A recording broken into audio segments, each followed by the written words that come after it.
so much for coming tonight. Now, I'm going to start by breaking a rule. I'm going to ask you to give yourselves a round of applause. Whoever would have thought we'd have a packed room.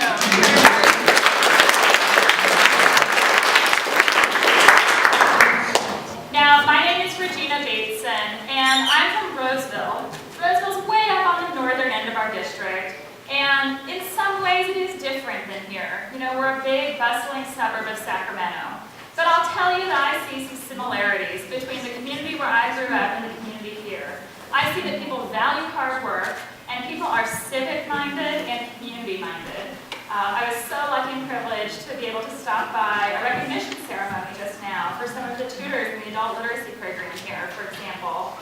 And I see that there are differences across communities in our district, but there are also a lot of things that unite us. And that's why I'm running for Congress, to fight for those shared values and those shared priorities. You know, our community up in Roseville taught me to value hard work. At one point I had 3 jobs at the same time. I've done food service, softball, and hiring. Really I did everything. But our community also taught me the power of education. After going to our public schools, I was able to go off to college, get a bachelor's degree from Stanford, and after 9/11 I joined the Foreign Service. I became a Foreign Service officer, one of the youngest ever, and went off to work for the State Department as a diplomat in DC and in Latin America, working on border security. Then I went back to school with a scholarship, I was able to get a PhD, and I became a tenure-track university professor. But I've actually stepped away from that now, because this race really matters. And 2018 is our opportunity to make some important positive changes for our district. We deserve a real voice in Washington, D.C. I look at my 3 kids, and I see that they don't have the role models right now that they deserve. And our district does not have the leadership it deserves. Everything we hold dear is under threat. From a high-quality public education that's accessible to everyone and equitable, from a strong local economy and good-paying jobs, from a fair system of taxation, which is being renegotiated right now, to our public lands. You know, basic protections for our national monuments, our national parks, appropriate levels of funding so that we can manage our federal forests in line with the best scientific practices and advice, and health care. You know, you guys in Mariposa are living the effects of the continued threats of the repeal of the Affordable Care Act, which could have such detrimental effects on the hospital here. So those are my priorities. That's what I'm running to fight for. And I'm proud to say that our campaign has the largest grassroots network that this district has seen in at least 10 years on the Democratic side. We just passed 402 volunteers, some of whom are here tonight. And I want you to join that movement. We're building up a strong campaign that's going to beat Tom McClintock in 2018. We've got the grassroots network, strong fundraising, and an excellent operation. So you can see some of the volunteers at the back if you'd like to sign up. Thank you so much.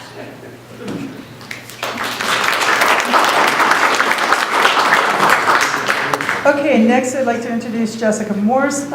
Ladies, I'm sorry, could we stay seated with your mouth in front of the mic because they might be having a hard time hearing you in the back of the room? Okay. Oh, sorry. That might help. Yes. Okay, is that good? All right. Who's ready to fire Tom McClintock? Yes, I'm Jessica Morse. I'm a 5th generation Northern Californian. My great-great-grandparents came over on covered wagons, and unlike the Donner Party, they made it. And they landed in the foothills outside of Auburn, where we still have a couple hundred acres of our beautiful original homestead forest land to this day. I even have a gold mine that my great-grandfather won in a poker bet. So I have deep roots in this community. I grew up hiking and hunting and fishing and backpacking and camping all over this district. I've actually hiked the entire district on the Pacific Crest Trail, 500 miles. And I love coming to Mariposa because my family and I would spend a week every single year since I was 2 years old camping in Yosemite Valley, and it feels like where I grew up. So I was raised in the town of Carmichael, and my mom instilled in me really early on a deep commitment to community service. We would spend our weekends out cleaning up rivers, volunteering with our church, volunteering at the nursing home. And I learned early on that a service-driven life is a purpose-filled life. And so it was very natural for me, out of college, to dedicate myself to the service of humanity. I joined the U.S. Agency for International Development. It's the humanitarian aid wing of the State Department. And they took one look at me and they said, Jessica, we think you should go to Baghdad. So they sent me to Iraq at the height of the war, and I called my mom and I said, don't worry, Mom, this is for your own spiritual growth. She didn't laugh though. But I hadn't really understood what I got into until I got there. On the ground in Iraq, I was standing side by side with our troops every day. And I was 23 years old, this was 2005, and we had rockets and mortars and gunfire coming in. And one day I walked into our office and one of my Marine buddies was hunched over his computer and he was weeping. And I said, oh my God, what's wrong? Who's died? And he said, my wife is at home having our first child and our video feed just went dead. It is critical that our members of Congress who decide whether or not our troops go to war understand the sacrifice they are asking of our troops, of their families, and the communities they are leaving behind.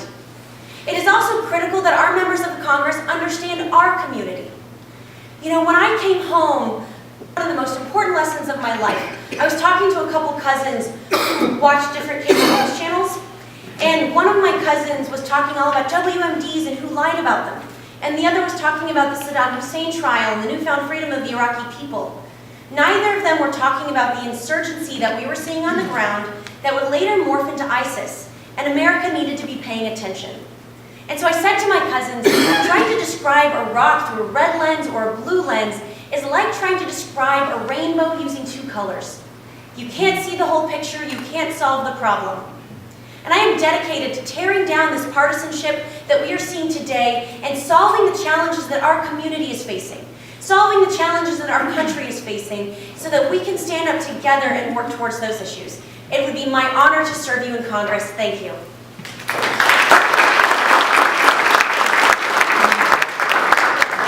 And last but not least, we have Roza Calderon. Good evening. My name is Roza Calderon, and I'm running to unseat that carpetbagger, Tom McClintock. Yes. I grew up, I've been the only candidate who's consistently lived in this district, so I'm homegrown, and I'm absolutely ready to fight for our home. As you know, District 4 is absolutely enormous and beautiful. It encompasses the beauty of Lake Tahoe, the Sequoia National Forest, Kings Canyon National Park, and the crown jewel of our park system, Yosemite. So through this foothills, the Sierra Nevada, and into the Fresno Valley, because that's how enormous our district is, we have honest, hardworking people and who are law-abiding and who our American dream has truly failed and left behind. I'm fighting and I'm running to restore that. I'm fighting to get money out of politics and to restore our democracy, because as it stands right now, we have lost our voice. What we have in Congress right now are politicians who continue to fight only enough to get elected and re-elected. The minute that they get into office, they start campaigning again. So it leaves them absolutely no time to fight for us. And what we have for our district is someone who's not even one of us. He refuses to move into our district, and I refuse to allow him to continue voting on our behalf and speaking for us. My family came to the United States as refugees from El Salvador, a country where the press was silenced, and anyone who spoke out about the injustices of that country was risking their lives, as my mom did. So she actually crossed every border, El Salvador, Guatemala, and Mexico on foot until she reached the land of opportunity. She was seeking political asylum, but she knew that she was after that American dream. That ability that anyone could make it anywhere in the United States and have that opportunity for upward mobility. What I'm fighting for is to give people a voice, to be the voice for our brothers and sisters, to fight for our unions, to stand strong in their right to negotiate for a fair wage that they can put food on the table and raise their families, to bring equity to our K-12 system, because no child's opportunities should be limited by the zip code that they were born into. I'm fighting to give women a voice, a right to choose. I'm fighting to break that glass ceiling once and for all.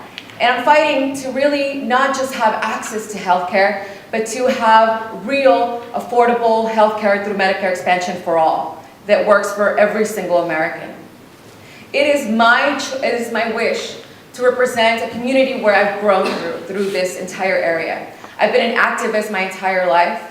I have been able to work on Kids Count Head Start, a policy council for early childhood development. I've been invested in my daughter's education. Today I teach as a science mentor at the public schools, as a volunteer, and in hope to to inspire the next wave of engineers and data scientists, because we need women in science.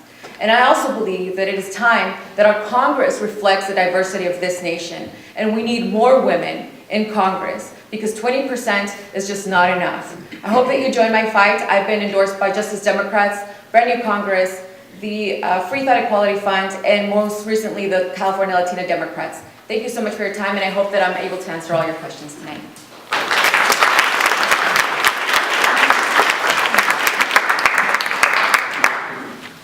Okay, from this point then, we will hold the applause, okay? Okay. All right, since Ms. Bateson got to start with the intro, the first question goes to Ms. Morse. What makes you the most qualified candidate to take on McClintock, and what is your strategy to combat him?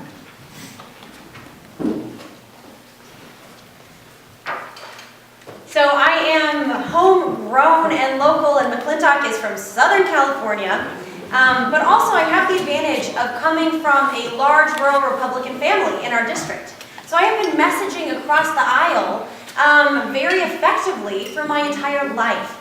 And I have managed to get 100 of my Republican relatives on board with my campaign. And what we saw out in Virginia, where we saw a lot of women first-time candidates flip House seats, we saw them come out with strong campaigns, with a message that was community-focused, solution-oriented. We saw them come out with the right resources to get that message out, and finally build a strong grassroots foundation and a well-organized field operation. So I have a message that is bridging the partisan divide and reaching Republicans effectively. We have, we've out-fundraised Tom McClintock. Last quarter was my first quarter out. I raised $268,000. That came from over 1,000 individual contributions. That's more than anyone has raised in an election cycle against Tom McClintock since he's been in office. And so what that means is that we are going to have the resources to run a competitive campaign that can out-message him. And what that fundraising did is it actually got us onto the DCCC national target list. It allowed other outside groups to say, actually, McClintock is vulnerable and Jessica can beat him. So we have executed a strategy to get national attention on our race, and it's working, because we're going to need that national support, just like they had in Virginia, to be able to flip this seat. Finally, a strong field operation is critical. I've worked as a field organizer before on campaigns very effectively. I know how to bring together an army. We just hired our field director, who's actually a fourth-generation native of Coarse Gold, and who actually flipped one of the House seats in Virginia with a 30-point margin. And so it was a huge victory. And so we're bringing in the best and the brightest to help organize the grassroots effort that you guys are standing on the front lines and doing. And finally, it's really about inspiring people. I was really honored to get selected by a group called The Arena. And they are Obama 2008 political strategists who selected 10 candidates in the country to support, and I'm one of them. So we're bringing national attention, national support. We have the resources, and we have the team to be able to flip this House seat, and I hope you'll join me. Thank you. Okay, Ms. Calderon. My strategy has been fairly simple. I represent everything that McClintock is not.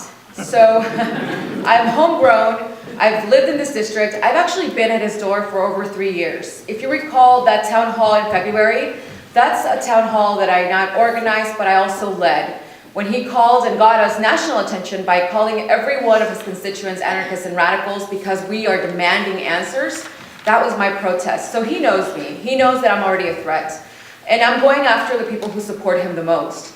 I know that the key to gaining this seat with a 15-point margin is by reaching out to the other side. I've been extremely successful as reaching out to our Republican counterparts and even the far right. I've been able to be invited a few times to the state of Jefferson and once to the Tea Party, who I know now I'm a target of down in the Central Valley.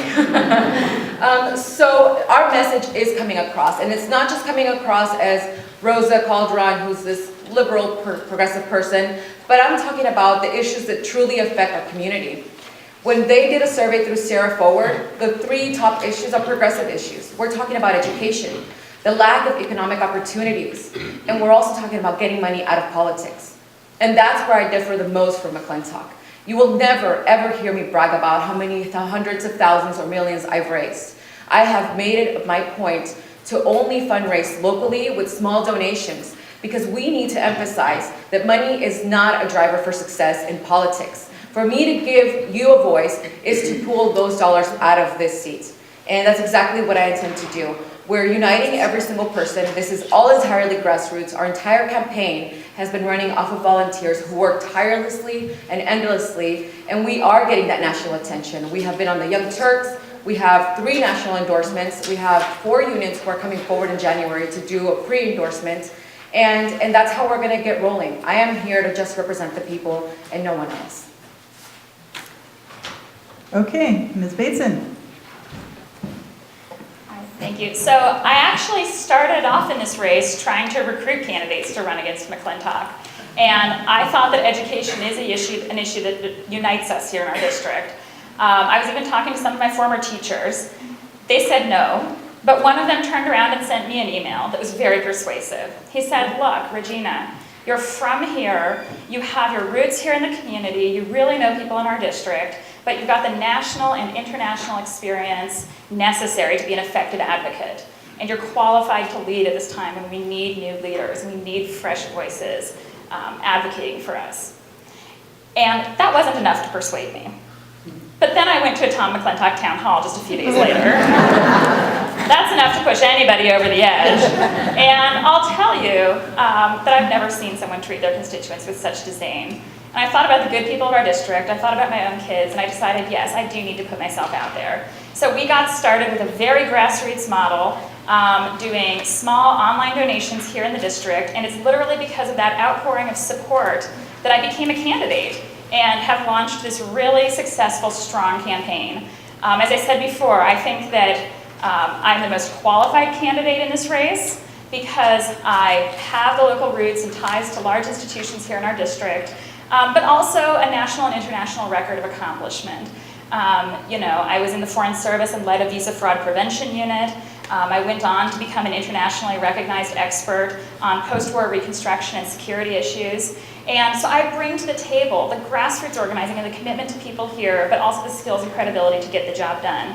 We have been getting national media attention since the summer. We were on NPR nationally even. We've been doing the serious fundraising, also raising more than $250,000 to date. But I am completely committed to people here. And I am also, I think, in the best position to be the only candidate running who's made credible commitments to bipartisanship. I've committed to join the Problem Solvers Caucus, and I'm absolutely determined to stand up for Republicans and Democrats alike in this district. That is how we win next year. Thank you. The next question will start with Ms. Calderon. And if either of the others who didn't go first need me to repeat the question, please ask. Okay, are you able to provide us with an example where you took action to solve a problem and therefore benefited somebody else? Absolutely. So I have been dedicated to being a public servant. I really do believe in public leadership and being a servant leader. Being a servant leader means that you have this drive to serve. And because you're serving, you see this need to lead.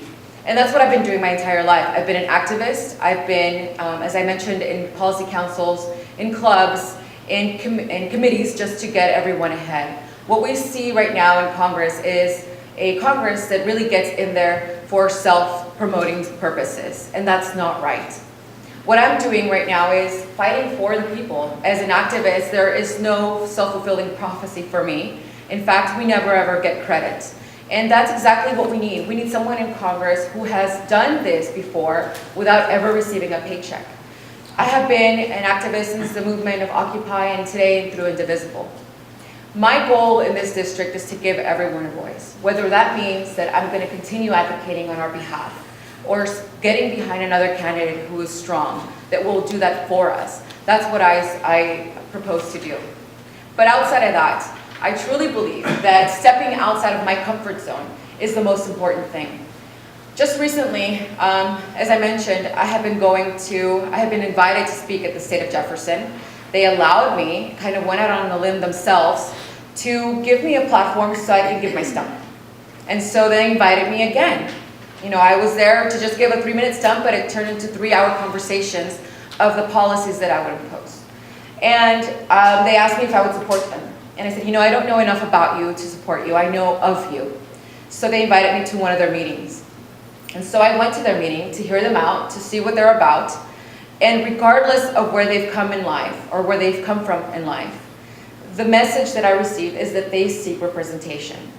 And I am completely devoted to meeting every single group. I've reached out to religious groups, to knitting groups, to find out what matters to them. We're knocking every door, and I'm going to find a message of unity because it is the people who are uprising, and we need to have our government support us. Thank you. Ms. Bateson? Thank you. So I have spent my life fighting for the rights of ordinary people and the rights of others. When I was in the Foreign Service, I was a consular officer. So I did visa interviews, I led our visa fraud prevention unit, and I also helped American citizens who were abroad who had serious problems. That involved directly responding to everything from homicides to sexual assaults to people who had major medical emergencies and needed to be medevaced out of the country. And I really had to step up and find solutions, often very independently, to help those folks in some of the most difficult moments of their life. But I'd actually like to share with you a different example of a time when I really had to look hard and show some creativity and some ingenuity. I've always believed that each of us has an obligation to look at our own skills and our own background and try to make the biggest impact that we can right now in politics, and I've felt that way my entire life. So I'll tell you that when I was in college, I realized that Stanford has a legal aid clinic, and that's located in East Palo Alto, which had a large Spanish-speaking immigrant community. I speak Spanish very well. I had done an exchange program in high school. I had worked abroad in college in Chile, and I realized that there were all these students, just like me, who wanted to do good in the community and who knew Spanish very well. And then there were lawyers and law students who didn't, and clients who needed those services.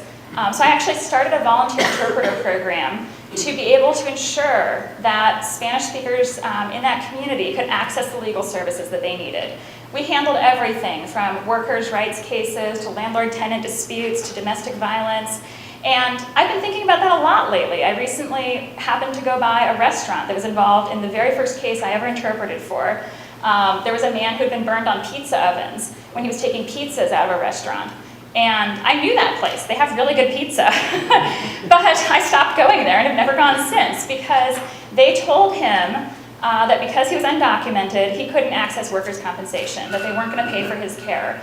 I thought that was wrong. I stood up for him. We got his case resolved, and I helped establish a program that continued for years after that, helping others. Ms. Morse? A couple years ago, I served as the advisor to the 4-star admiral at U.S. Pacific Command. That's our military headquarters for Asia. And I was in charge of the U.S.-India defense relationship. And one day the admiral said to me, he said, Jessica, our troops, our Navy is doing double time in the Indian Ocean. We're having to respond to everything in South Asia. And I want India to step up and partner with us, but they're not coming to the table. And he was about ready to give up on trying. We had tried everything to get them to be a partner with us. And my entire goal in life is to try to keep our troops at home. You know, how do we relieve the pressure on our military? And so I thought, okay, I need to figure out how to get India to be a better partner. So I went out to India, and I discovered that their defense minister was an elected official, and his constituency really didn't like America very much. And so I thought, well, how do we give this guy a political win? I discovered that that community needed access to energy, they needed job creation, and they were having an invasive species problem that was crippling their economy. Sound familiar?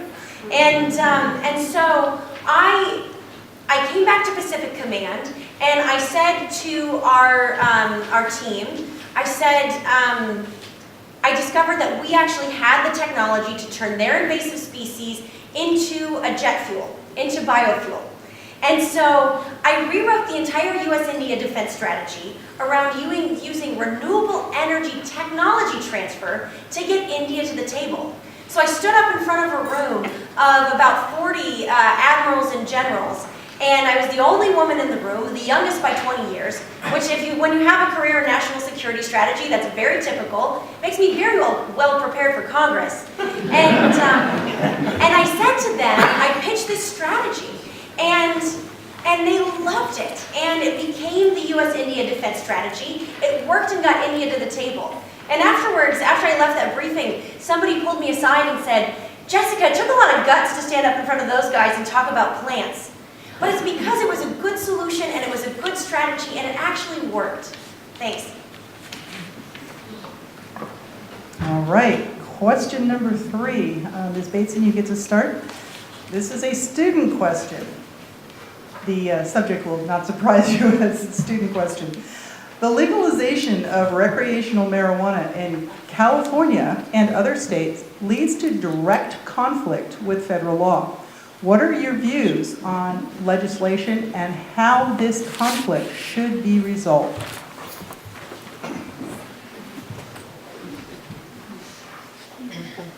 So in my research in Guatemala, there we go. In my research in Guatemala, where I've actually spent years on the ground, I've directly researched organized crime and been in contact with narco traffickers, and I understand how corrosive organized crime can be for institutions and communities. Now, with the legalization of marijuana, we have a very different situation here. But the parallel that I see is that when you have a cash economy, you have people who can't insure valuable products, in this case, valuable agricultural products. You have people transporting sometimes tens of thousands of dollars around in cash.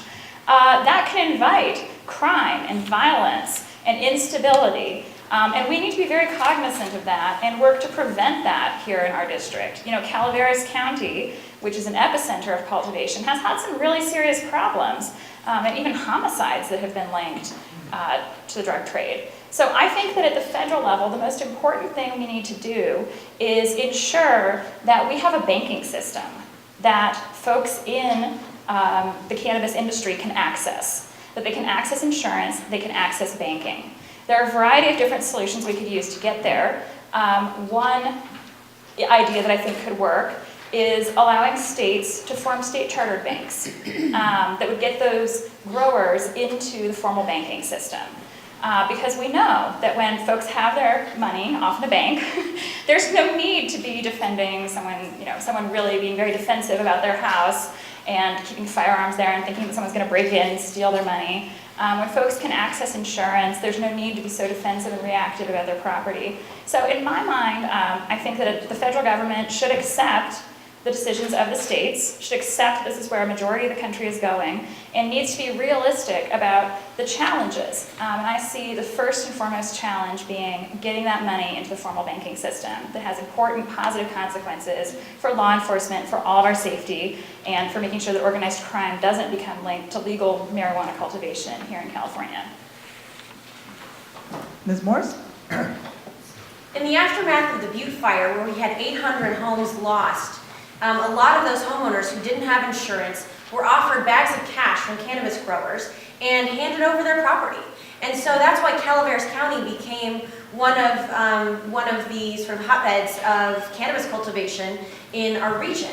And the county issued permits to try to capture some of the growth in that. But it's created this by having it illegal at the federal level, it has encouraged us to continue to be a cash-based economy, which means that the current cannabis growing industry is really a good front for money laundering and is inviting cartels and organized crime. So the question we have to ask, for these counties that have issued permits that are allowing it, how do we allow it to be a crop rather than a criminal culture?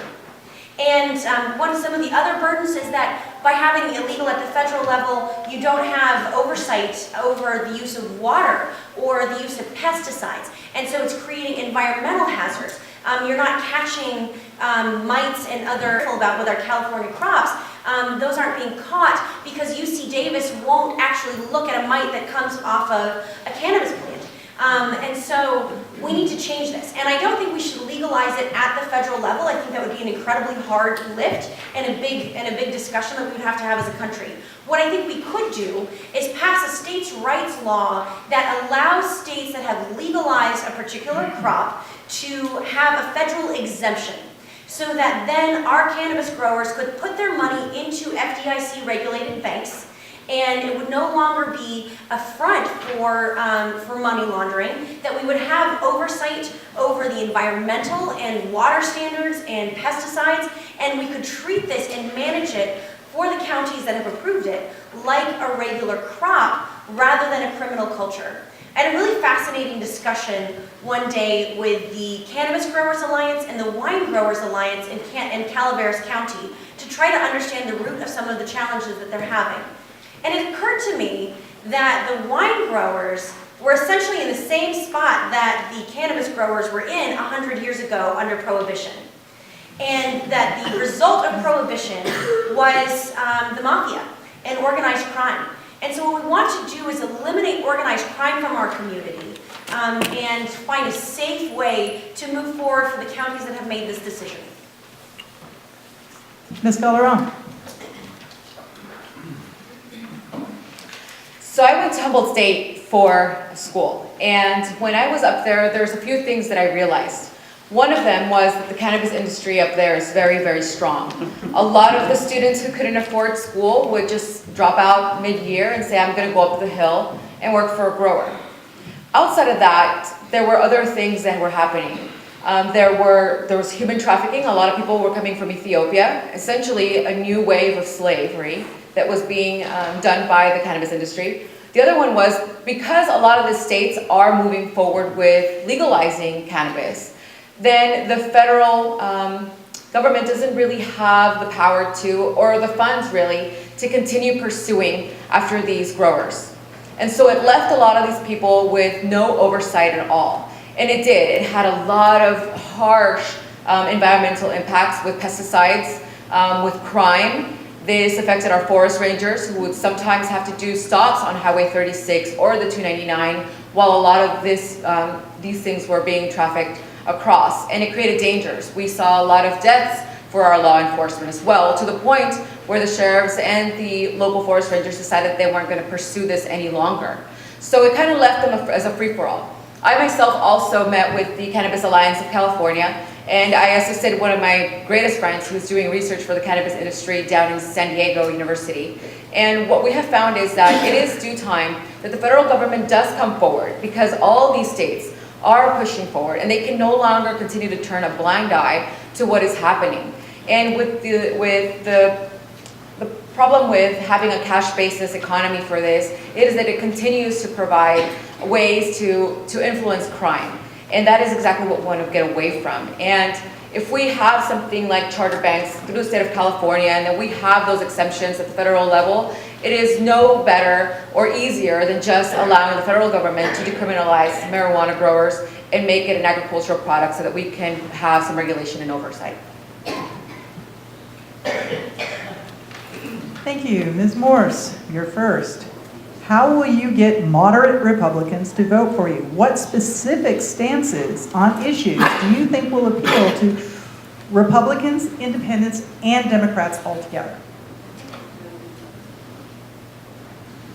I think we need to stop looking at each other as Republicans or Democrats, but start looking at each other as members of a community working together to solve problems. I came down here and volunteered at the Detweiler, after the Detweiler fire, at one of the relief centers for a couple days, with many of you in this room, actually.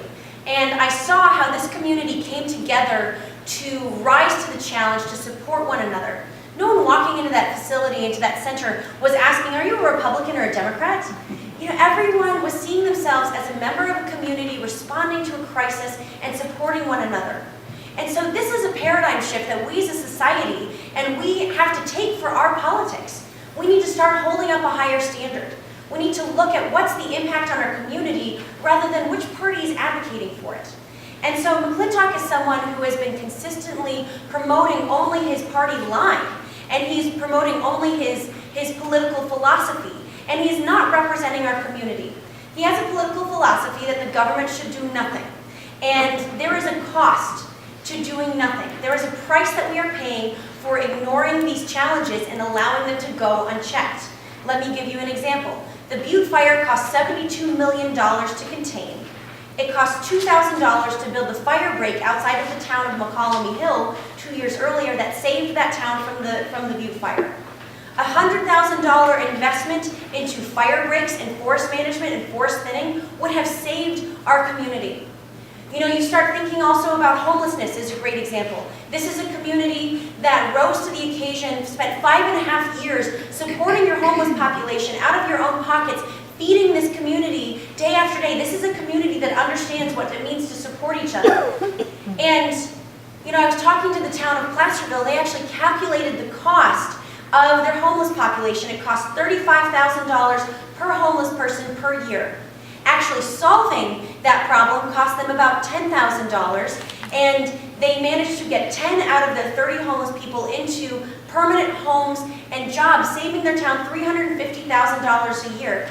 Everyone can understand the concept of saving money by solving problems, and that's what I'm working towards. Ms. Calderon? The way that we reach out to Democrats, moderates, and independents, and even the far right, is by finding those common values. And I truly do believe that we do have that. We have things, you know, we've been knocking door to door for the past 2 months, and as I'm approaching these doors, I don't know whose door I'm going to be knocking on. I have made sure that we are knocking every single door, not just going through a list of Democrats and asking for their vote this election again. So sometimes I'll come up and we'll see the rebel flag, and we kind of already know what's going to happen when we approach the door. But we also know that I can talk to them about my daughter's education. I can talk to them about our environment. Right now, that is a thing that has become nonpartisan. Before, I am a scientist. I'm a geoscientist, and most of my work is in the environmental industry. So before, when we used to talk about climate, we used to talk about rising sea levels and the temperatures of the waters. But today, I can ask people in this community to look outside their window. And they can look at the millions of trees that have been affected by the bark beetle infestation. They are looking to their government to help them remove these trees from their homes, because the bark beetle infestation has more problems than just environmental impacts that resulted from the drought.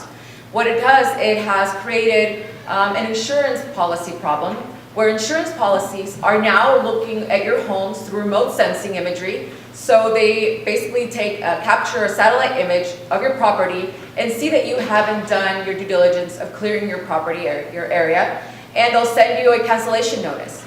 Well, out of those 800 homes, only 18 have been rebuilt because of insurance policies that were able to help. So that has created one problem. The second problem that has created is a shortage of housing. We have a housing shortage in this area, and it's not just a housing shortage in this area, it's throughout the state of California.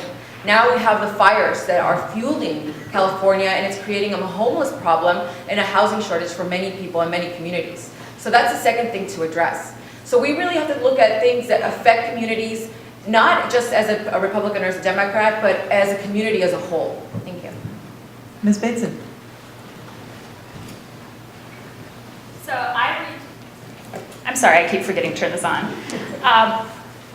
I reach out to all voters in this district, whether moderate Republicans, no party preference voters, or Democrats, in 3 ways. First, by starting from a position of respect. In my own work, I've had to sit down with both human rights violators and their victims. I've had to have really hard conversations with people whose views would seem to be really opposed to each other. But I've learned that if you start from a position of respect and engagement and being inquisitive toward the person, you can have a solid conversation with just about anybody. So I am absolutely committed to not attack people's identities, but to try to engage with them on the issues that they care about. That leads me to the second approach, which is focusing on the values that we share. You know, I am running for Congress to stand up for what's right. After the 2016 election, I looked at my 3 kids and I said, I can't have them growing up in a world where bullying is the norm. That's not a partisan view. So many of our Republican voters agree with that. And they've also looked around and they have realized that their kids are going to ask them down the road, what did you do after the 2016 election? What did you do to stand up for what's right? That is an appeal that is drawing people out and bringing people to our campaign. Finally, on issues, We have practical, tangible needs here in our district, and I'm running to solve those problems and to give people a real partner in the federal government, a voice in Washington. We need affordable health care. We have a representative who voted to take health care away from 79,000 people in our district. It's unacceptable.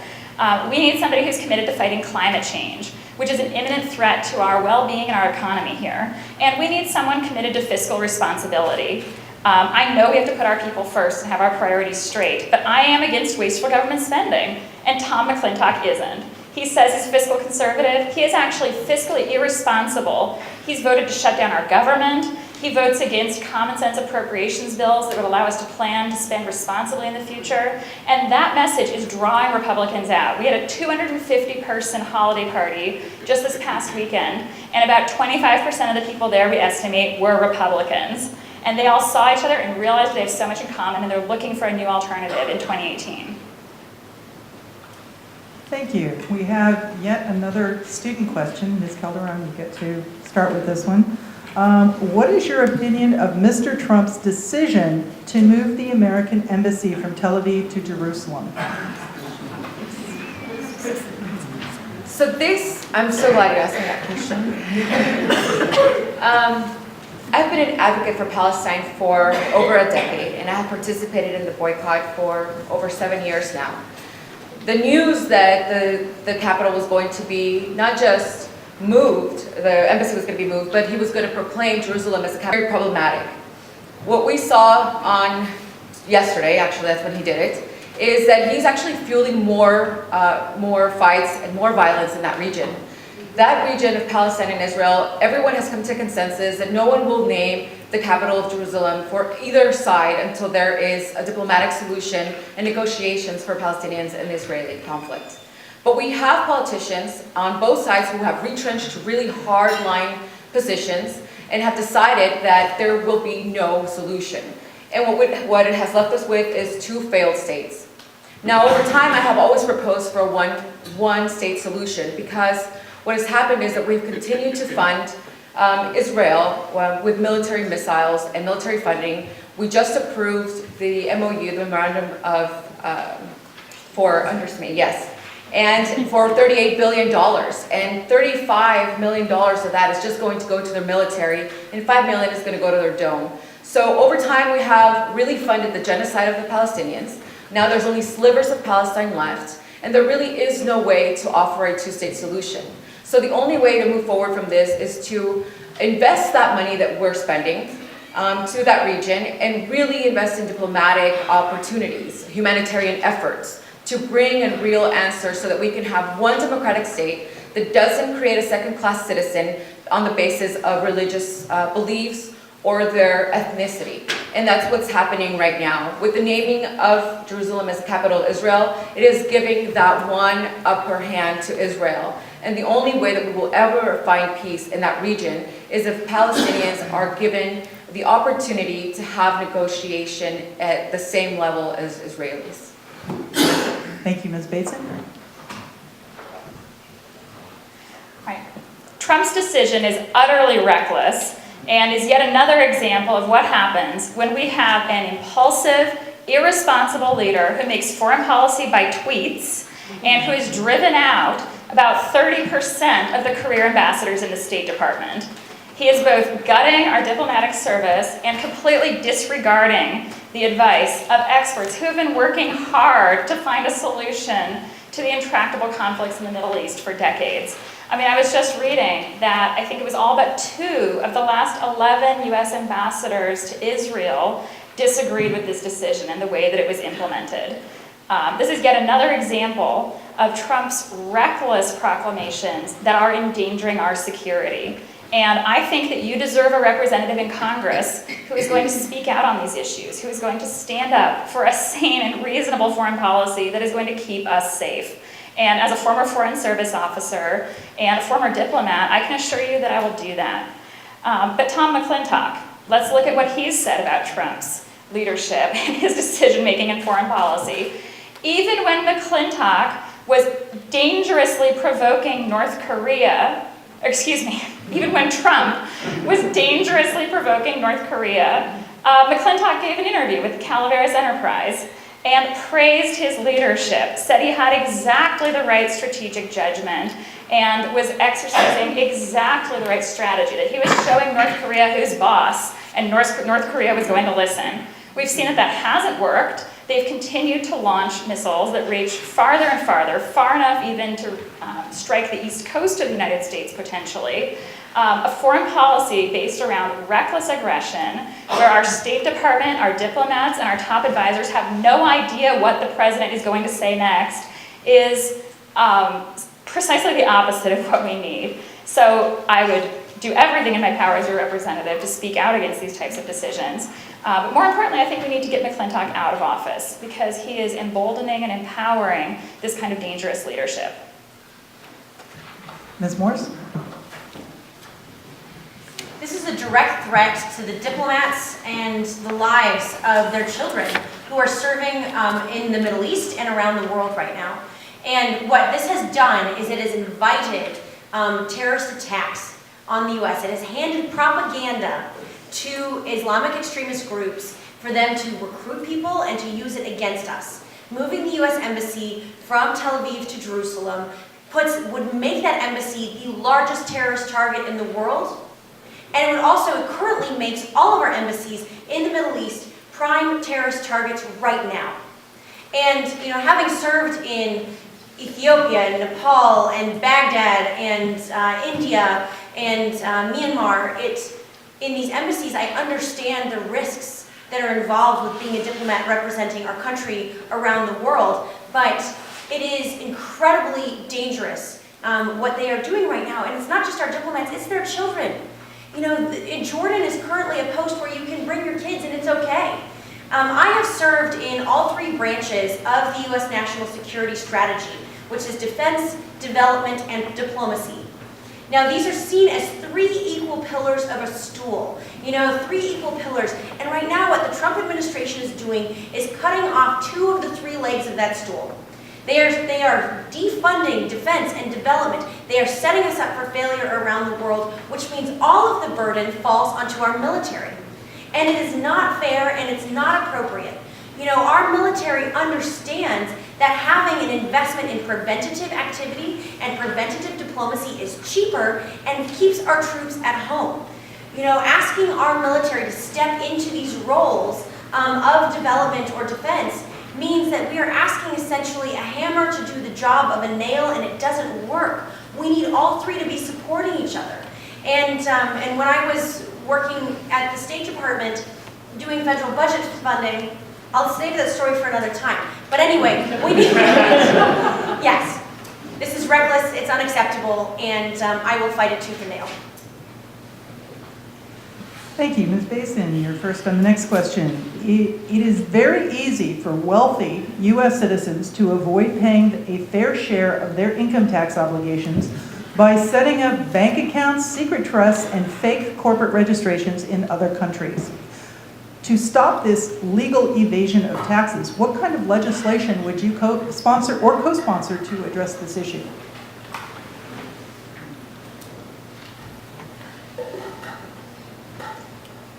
So I absolutely believe that we do need to take action.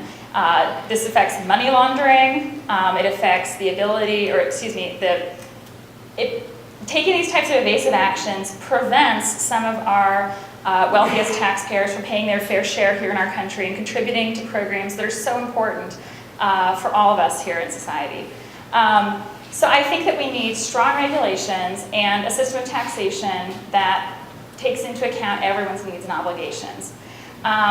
If we look at the tax reform that's out there right now, our country is moving in precisely the wrong direction.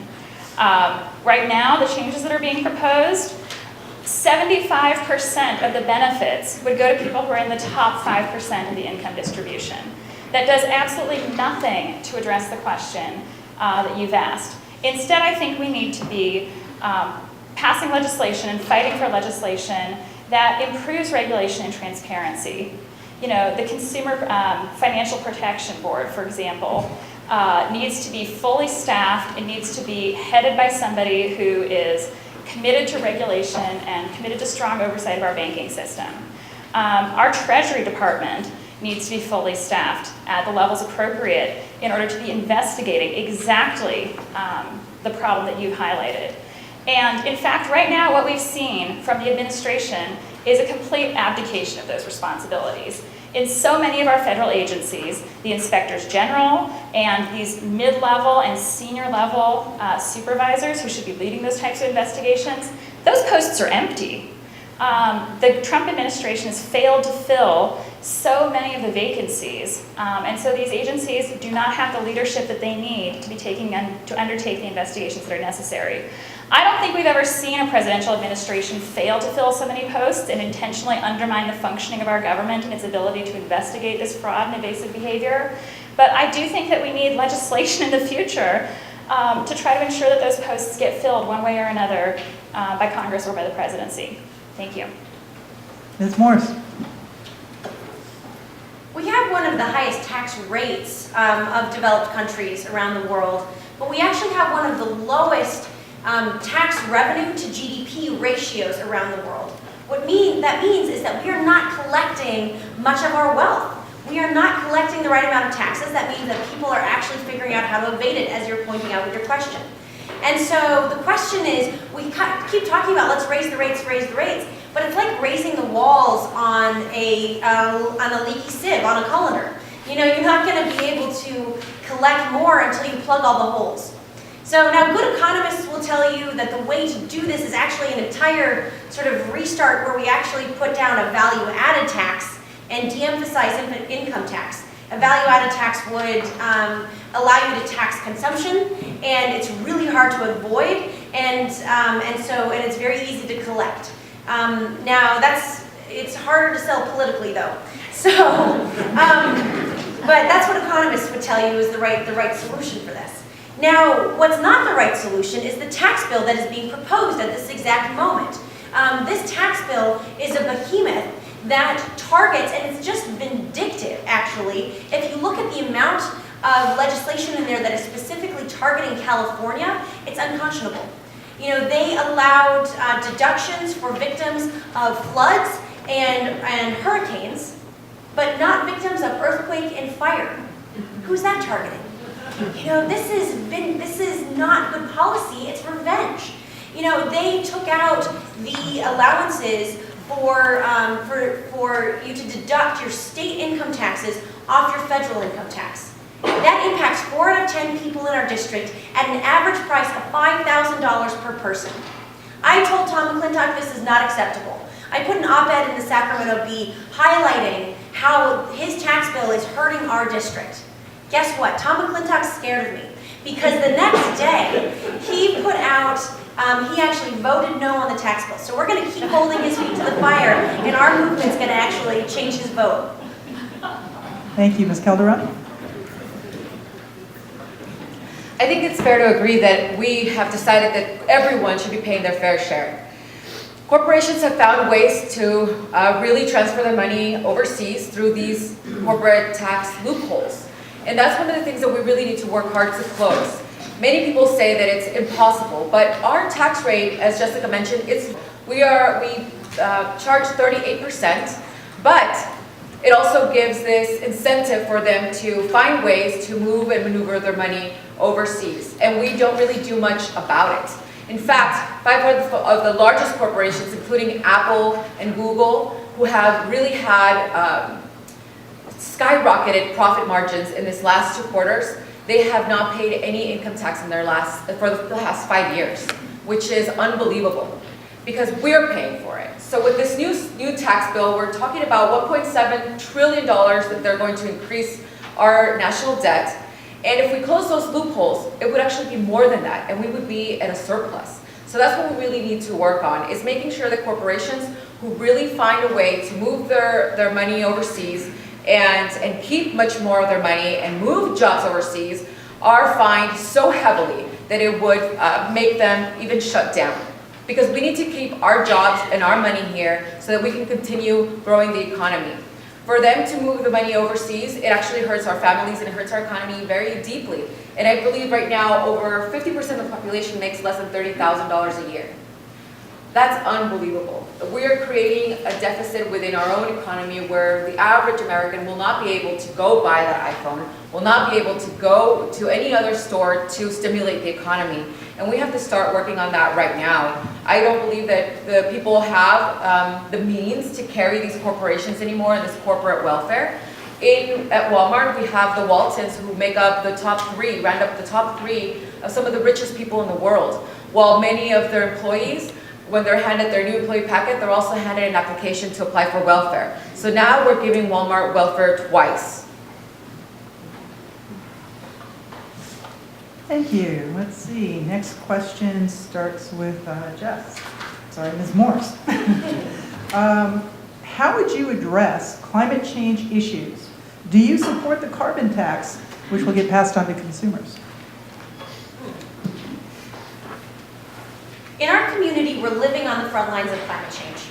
Tom McClintock tweeted out at the president, he said, "Congratulations, POTUS, on pulling out of the Paris Climate Agreement." And this would support working families, is what he said. I tweeted back at him, I said, what about the working families up in Tahoe who rely on our $5 billion a year ski industry, and it was a 34-degree average low last year in the Sierra, which would actually kill our ski industry. And what about those working families? We out here are feeling the direct impact of climate change, and it doesn't matter what you call it, or we can't afford to take the time to have these debates that McClintock wants to have about ice ages and the Middle Ages and the Jurassic era. We need to focus on what is here and present. We need to focus on the bark beetle kill. It wasn't cold enough to freeze off the bark beetle, and so this infestation has gotten out of control. How many people have trees down in their front yards or have taken them out? You know, at $1,000 a tree, it's out of control. We need to be investing in fire prevention and forest health and management, because our homes, our livelihood, our families, and our communities are at risk when we have devastating forest fires take out our communities. You know, we need to be investing in smart water strategy. We need to invest in high alpine wetland restoration so that we can protect our water at its source. Guess what all of these investments do? They start building carbon sinks. Our forests are healthier. They start taking carbon out of the atmosphere. We need to invest in innovative local strategies that start investing in renewable energy, which creates local jobs, like biomass, for example. We need to start investing in areas in innovative technologies, such as taking cattle manure and the bark beetle kill, which is a group called the Marine Carbon Project has proposed this. You combine it into a mulch. It creates, so you can put it on burnout areas, and it helps revitalize the forest, and it creates a carbon sink. And it starts taking carbon out of the atmosphere rather than having methane put it back in. So we need innovative strategies and solutions. I could clearly talk about this all night, but it's our communities at stake, and we need to solve it. Ms. Calderon? The carbon tax, it will only be effective if the fees imposed are high enough to be really disabling. And that's, that's something that we really need to think about, because the cost is going to be passed on to the consumer. We all know this. No corporation is going to want to take that on. As a geoscientist, I have analyzed and seen the data, and I know that the climate change that we're experiencing right now is anthropogenic. Through my work, I was actually very lucky to have landed in North Dakota in the Bakken during the peak of the oil boom that happened out there. And because of my research, I was hired on as the geologist on site. So I was able to map the lithology and map the well sites as we were drilling. So because of the impacts that I saw in the environment and in the cultures there, I propose creating an indefinite moratorium for drilling, not just in North Dakota, but in Alaska and in many other regions of the United States. What does that look like? I want to make sure that we are investing in green energy to move forward so that we are not dependent on imports. One of the things that not many people speak about, because they have not lived out there in North Dakota or on those drill job sites, is that we can actually create all of those drill sites into geothermal producing energy agents. And that is something that oil companies are already looking into. We should propose that they continue looking at that so that we can have that renewable energy resource. And that's just one of the solutions that we have. Here in this area, as you know, we have the bark beetle infestation. And one of the things that we can work on is creating a way to remove the dead vegetation and transporting it out. So one of the reasons why many of you probably have had trees removed, just chopped up in blocks and just left in front of your property, is because it defeats the purpose of removing the trees entirely and taking them to incinerators elsewhere. So what we need is like a small army of incinerators. What we have proposed is about 13 through the Sierra Nevada to make sure that when we are removing those trees, that we are being able to incinerate them right then and there and start working on those biofuels in small sections throughout the district. Ms. Bateson? All right, so I want to start with a question. How many of you understand that climate change is real? Okay, good number of hands. Now here's what you might be surprised to learn. A strong majority of people in our district already agree with you. We know from high-quality surveys that 69% of adults in our district understand climate change is real. 81% want to see the federal government investing in renewable energy. The only question is, why are we all being represented by one of the most outspoken climate change deniers in Congress? Why is a Koch-funded climate change denier with a 0% rating from the League of Conservation Voters representing Tahoe and Yosemite? There is no good reason, except that people have not run a strong enough campaign against him. And this is one of the main reasons why I have launched my campaign, actually. I understand the need to be supporting adaptation in our rural communities, making sure that homeowners and small business owners alike can deal with the consequences of a changing climate, which are affecting our well-being, our safety, and our livelihood here. I know we need to be supporting green energy jobs and renewable energy initiatives at the local level. Even Yosemite has just gotten zero emissions buses. South Lake Tahoe and Truckee have voted to go 100% renewable in just a few years. We should be applauding and supporting those efforts, but that's not enough. And people sometimes ask, what makes the Democrats running for Congress different? This is one area where I am different. I am also committed to taking action at the federal level to reduce greenhouse gas emissions. That is the root cause of all these other negative downstream consequences we're living here. I support a carbon fee, which comes along with a carbon dividend that would return an average of $2,000 a year to the average American family. So it's not just fees, it's also money going straight back to American families. And it's large-scale polluters who pay those fees. And we benefit our economy in the long run, we protect our well-being, we protect ourselves from forest fires. This is a smart investment in our community. I'm also the only person here who's committed to join the Climate Solutions Caucus. This is a bipartisan issue. That caucus is 50% Republicans, 50% Democrats, and committed to action now because we need it and our district needs it. Thank you. Okay, here's a tough question. If you are not the Democratic nominee, what are you willing to do to support the actual nominee against McClintock, and which of the other two candidates would you most favor? Not fair. Which of your children do you love best? It's not my question. Ms. Calderon, you get to go first. So I think we all represent a little bit of a spectrum of Democrats. You know, not all Democrats are created equal. And I would represent the most progressive Democrat at the table. I believe that we can work for the people, represent the people, and just like Abraham Lincoln said, have a government by the people and hope that it'll never perish. In my level, I believe that if I'm not the candidate that can take on this district and take us to the White House, the Capitol, that I would probably step down and support the strongest candidate. And not only that, but I want to make sure that I support other women candidates running in other congressional districts, because the support for other women is very small, and that support gets smaller and smaller for women of color. And that is something that I'm dedicated to do, just not only in this race, but after this race and from here on. The candidate that I would mostly support, because we do have a few issues that we align in, would be Jessica. Jessica has mentioned that she would support something like single payer. And that's kind of where I stand right now. I think that answers the question, so I'll leave that whole minute extra.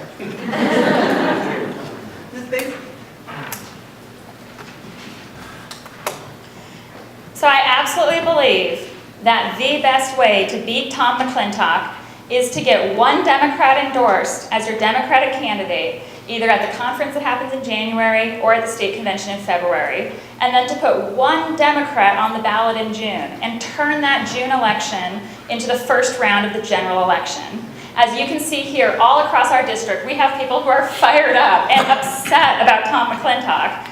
You don't need to wait until November to vote against him. It's very confusing, but the June election has the potential to be a head-to-head competition between one endorsed Democrat and Tom McClintock. And it's this amazing gift to us, because we can organize our people and get out and show that we can get more votes than him, that this district is incredibly competitive, and that will help us get the national attention, the media attention, and the resources that we need to really win in November. Else is the endorsed candidate for the Democratic Party, I will support that person and step out of the race at that point. I think there's strong arguments why our campaign is in the best position to actually beat McClintock, but that's what I think is the rational and responsible thing to do. I would absolutely work with organizations like Sierra Forward, that's doing tremendous work across our district, would try to marshal my resources that we've amassed in support of the candidate and the broader goal of beating McClintock. In terms of who I most agree with or who I most supported, I would actually say that for a long time I felt that I most supported Rochelle Wilcox, who has decided not to be a candidate at this point. But I had a lot of respect for her and still do. She has an absolutely ironclad background. She's a leading First Amendment lawyer, which is an issue that's really important to me also. And I felt that she was somebody who really could have been a very strong voice for our region. That said, I don't have strong feelings on the issue, and the real answer is, who would I support? I would support the endorsed candidate of the Democratic Party. But I also, I'm asking for your support, honestly, in that endorsement process. So it's a bit of an awkward question, as I'm sure everyone can understand. Morse. So I'm committed to serving my community. So you can count on me for being here for the long haul. I spent my career dedicated to serving my country. 10 years overseas, around the world, working in some of the toughest spots. And my family spans the geographic and socioeconomic spectrum of this district. And every time I would go overseas, I would think, but I would like to be home. I would hear about the challenges that they were having at home, and when I would come home, because I'll confess, Baghdad never really felt like home. And so when I would come home, I would see these challenges, and so a few years ago I started talking with some of our county supervisors, some of our local elected mayors, about thinking about stepping up and being ready to run, and what that would look like for me to come home and serve this community that I love and adore, that it has raised me. And now that's what I'm doing. After the last election, I saw what happens to women when they run for office. Their records get distorted, rumors start about them. It is like volunteering to be eaten by wolves, essentially. And I thought, I have to do this. I have to step up and run, because I've survived Baghdad. I've hiked 500 miles of the PCT by myself. I'm really tough. And I thought, we're never going to change this political culture that is gotcha politics, that's nasty, that's undermining people, unless people with real integrity, who are willing to be public servants first, not politicians, who are willing to serve our community and don't have to undermine others to be able to win. That is the change that we are doing, and that is why I am running for office, because I am here serving our community. So you can count on me. I'm not going to go away. If I don't get this, if I don't get this seat, then I am going to continue to run. I'm going to continue to run, and I'm going to continue to serve in any capacity where I can best serve. In terms of which candidate I would support the candidate that demonstrates shine theory, that doesn't resort to undermining others, starting rumors, backstabbing, or undermining another, because that is the old school politics, and it needs to end. And so we are ushering in together a new era of politics, and it starts today, and it starts with us. Okay, kudos to you, Rosa, for actually answering that. Okay, last student question. What is your opinion of the proposed state of Jefferson? And Ms. Bateson, you're first.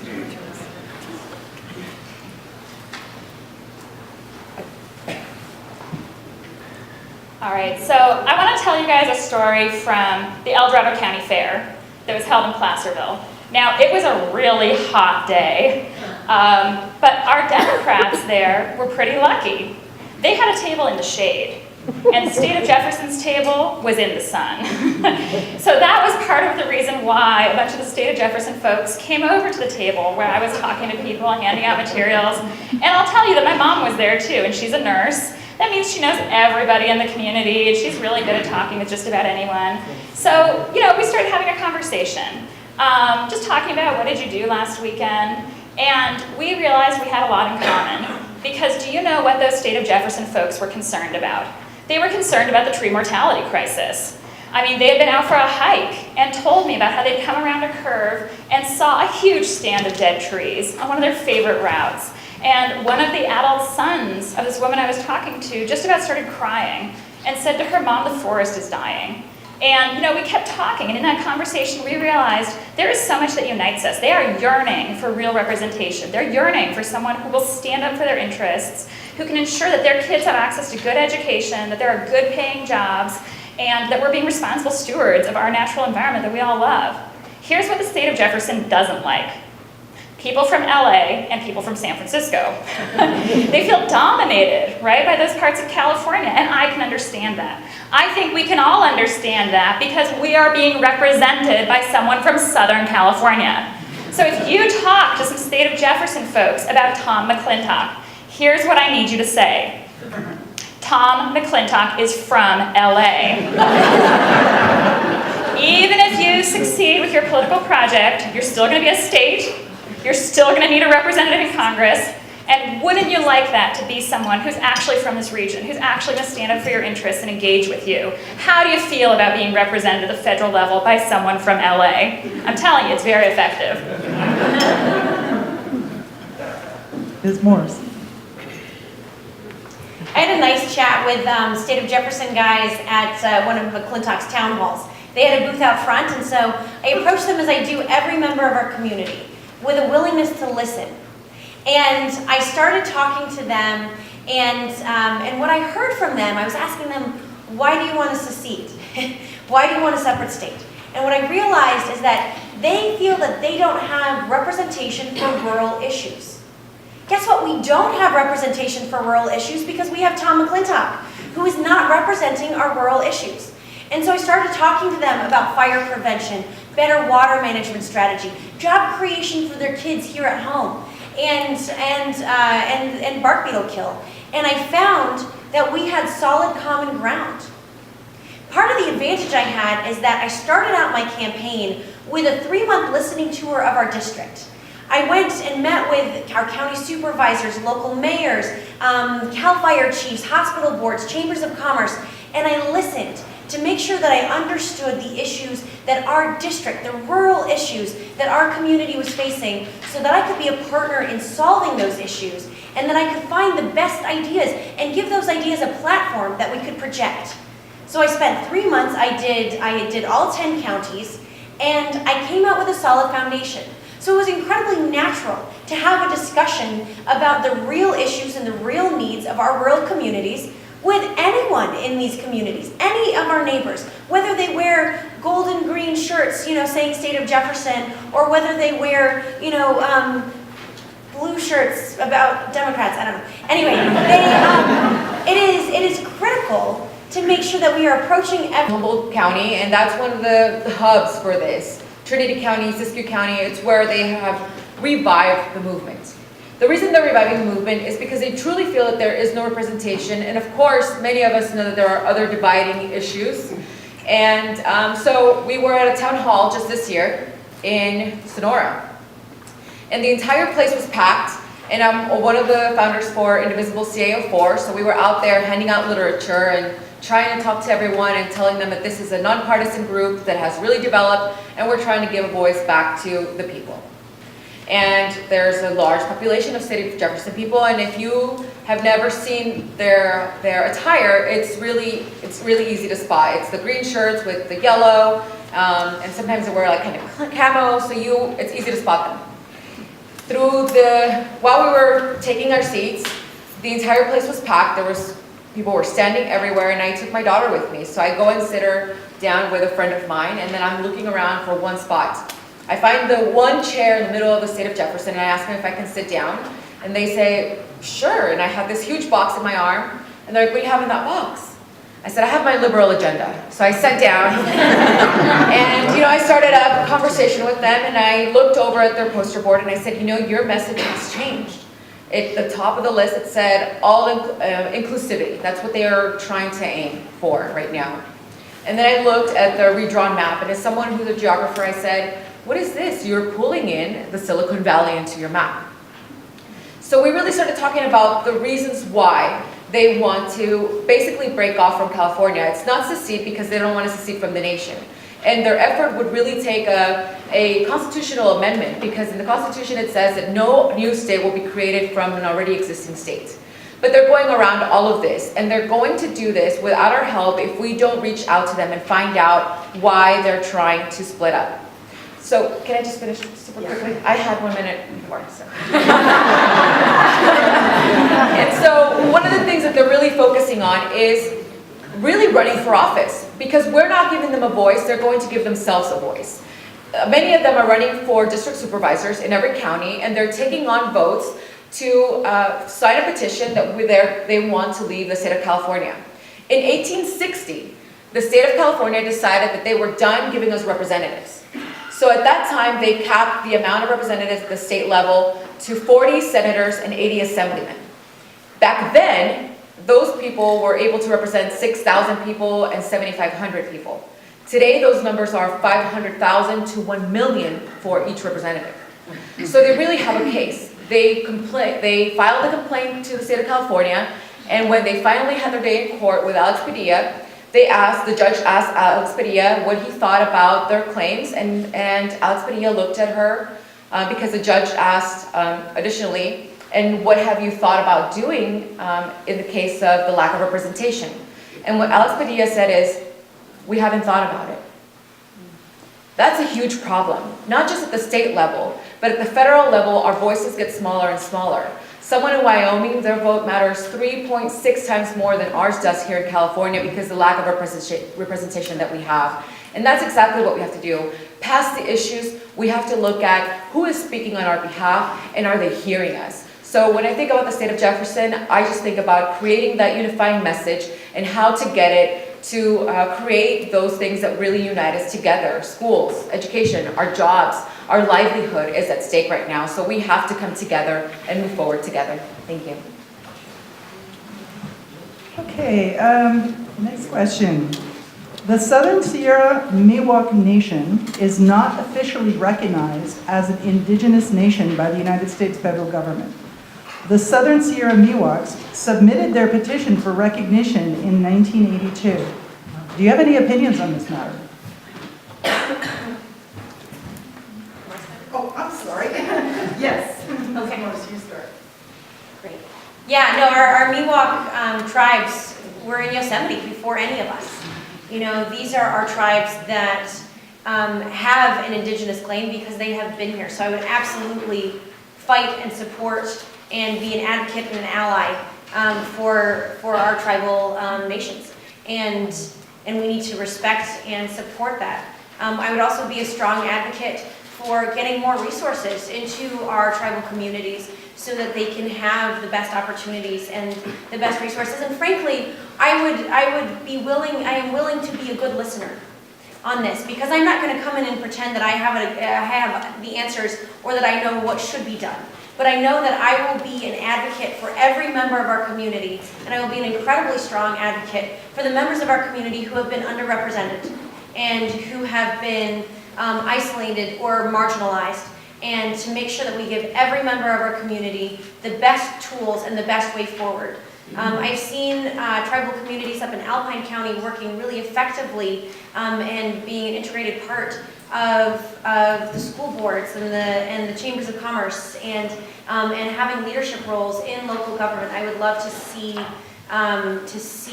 that type of support be modeled throughout our entire district, so that we can think of ourselves as partners and not as discrete members of society. So anyway, I grew up going down into Yosemite and seeing what a strong foundation our Miwok tribes in particular have in this region, and we need to support that and advocate for them as a community. Ms. Calderon.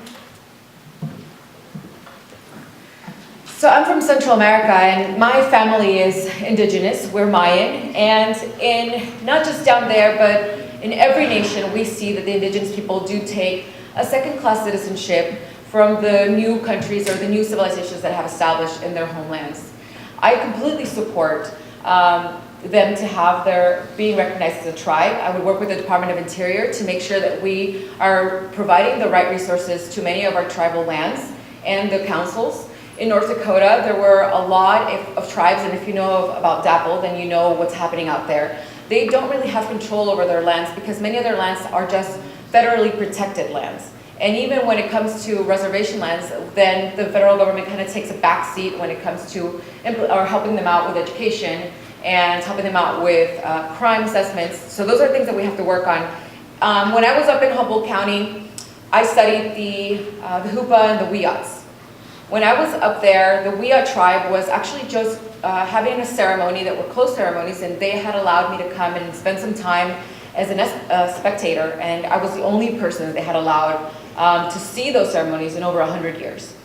What they were celebrating was the return of their property. They had a small island where their entire tribe was massacred, and all of them were essentially ran off. There was 4 actual survivors, and the Hupa tribe adopted them. The Hupa tribe really has come forward as one of the tribes that has adopted many of the indigenous people throughout California who were massacred and cleansed of. Yosemite, when we think about someone like Muir, the only reason he thought of the forest without people was to get rid of the indigenous people. And we have to remember things like that. We cannot continue celebrating someone like Muir when we see the impact that it has cost the indigenous populations, the native people who are still suffering to have a voice in their native land. So yes, I would completely support the tribe being recognized, and as I said, I would work with the Department of Interior to make sure that that is done swiftly and quickly, because we can continue this any longer. Ms. Bateson. Yeah. So this is clearly an issue where we need to have better engagement with all the communities here in our district, and where people need better representation and better constituent services. Now, I would never claim to be an expert on every single issue out there, but I can tell you that the strength that I bring to the table is that self-awareness and that humility, and the knowledge that I need to seek advice from other experts sometimes. And in this case, I'll tell you who that is and who I get an earful from all the time. That's my own husband, because he's actually a lawyer who's done a lot of work on the sovereign rights of tribes and indigenous people and peoples, and in Canada, First Nations peoples. So I hear about these issues over the dinner table all the time. And I understand that it's not just a lack of recognition, that for so many other groups, basic rights and very important lands and monuments are under threat. Protections are being rolled back right now by the federal government, supported by Tom McClintock in his position as the chair of the Subcommittee on Federal Lands. And I know that that's unacceptable. I can also tell you that I'm really committed to constructive engagement in constituent services. I've seen what can happen when people are trying to engage with bureaucracy, are trying to advocate for their needs, and things go awry. I mean, we've all probably had an experience where we've sent in an application or have been trying to push for something and we don't get responses back from the government. I've been on the other side of that as a consular officer. I can tell you that people sometimes file their visa applications for their relatives to immigrate to the US, and papers get lost. And it can take a congressional inquiry to make sure that those papers are found. And I'll tell you, when I was a vice consul, if a congressional inquiry came in, we had a limited number of hours to go find the paperwork involved and to make sure we had a concrete, tangible answer. And I once tore apart our office looking for forms that had been lost for years, and they were behind a heavy file cabinet, but we found them. So I understand the need for really effective, strong advocacy to make sure that important matters like this aren't left languishing for decades at a time. Thank you. Ms. Calderon. Can you give us an example of a time when you had to negotiate or compromise with someone who is 180 degrees opposed to your position?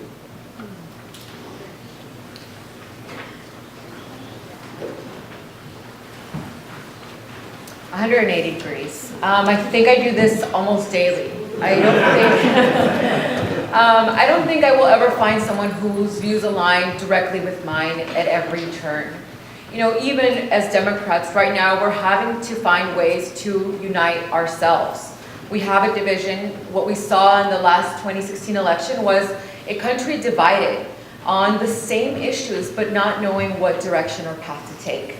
So when I think about a situation where I've had to negotiate with someone a completely 180, well, this could be every single Tuesday in front of Tom McClintock's office. Every single Tuesday we protest and we write a letter, and it's so many people who have not given up their efforts of continuing this. We initially had planned for the first 100 days of Trump's presidency, and now we're there still today.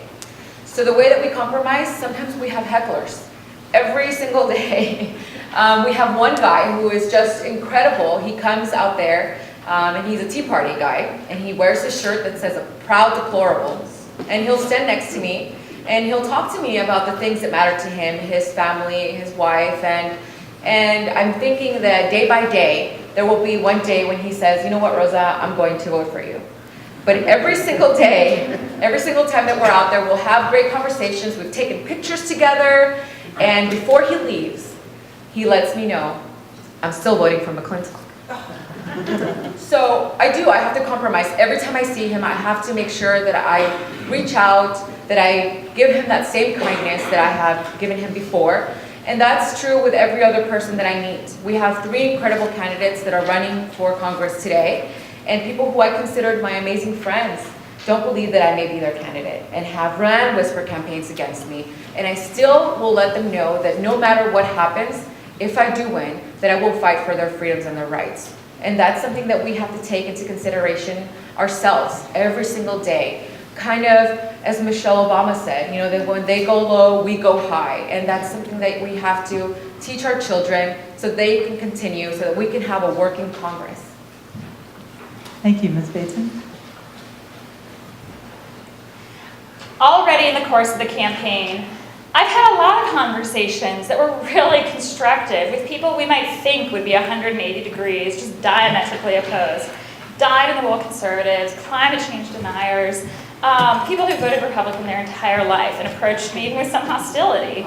But I reject the notion that we're really so different. I mean, people here do share a commitment to growing and prospering and making our lives better, and a civic commitment to our region. So I want to give you an example that's a little bit more dramatic. Probably the time when I really had to negotiate with someone who couldn't be more different than me, and my own life depended on it, which is no exaggeration. So I don't often really talk about some of the personal experiences I've had with violence in my own research, out of privacy concerns and concern for the dignity of other people involved in those situations. But when I started my research for my graduate degree in Guatemala, I did have a situation where I was detained by narco-traffickers. And here was how I was able to handle that constructively. It was by being really prepared. You know, I'd thought through carefully what might happen while I was doing this research. I had done that preparation. I had gotten good advice from people there in the country. And so I had that peace of mind. They told me you have to get the mayor's phone number in whatever town you're doing your research in. That has to be step 1. And so I'd done that. I took their advice. And when this happened, I had the mayor's cell phone number, and I pulled it out. And that immediately diffused the situation, because the people I was dealing with who had detained me knew who he was, and they knew the number was correct. We didn't even have to call him. The next thing I did was engage with them on a human level. So show them photos, tell them some stories from my life here in California. And lo and behold, they got to laughing, they got to joking. They slowly sort of moved away from me and weren't physically preventing me from leaving anymore. And then I tried to be really open and straightforward with them. And I said, look, this is the nature of the research that I'm doing. I am researching how the Civil War has changed policing here, has changed people's attitudes about crime and security. But I don't think that puts us in any direct conflict with each other. You know, the misunderstanding had been that they thought that I was working for DEA. That's a bad misunderstanding. It doesn't get much worse than that. You know, but we worked through it. And at the end of the day, I said, here is a stack of hundreds of business cards. I want you to give them out to every person that you know, to your friends and associates. And if someone has a problem with me, you can just pick up the phone and call me. There's no need to threaten me. And lo and behold, that worked. And I do sometimes think about that when I'm handing out my business cards here. That was part of where I got into the ethic of just making business cards like confetti, because I'm a really straightforward, transparent person. And I think that the more we're honest and truthful with people and engage with them, we can work through just about any difference. Ms. Morse?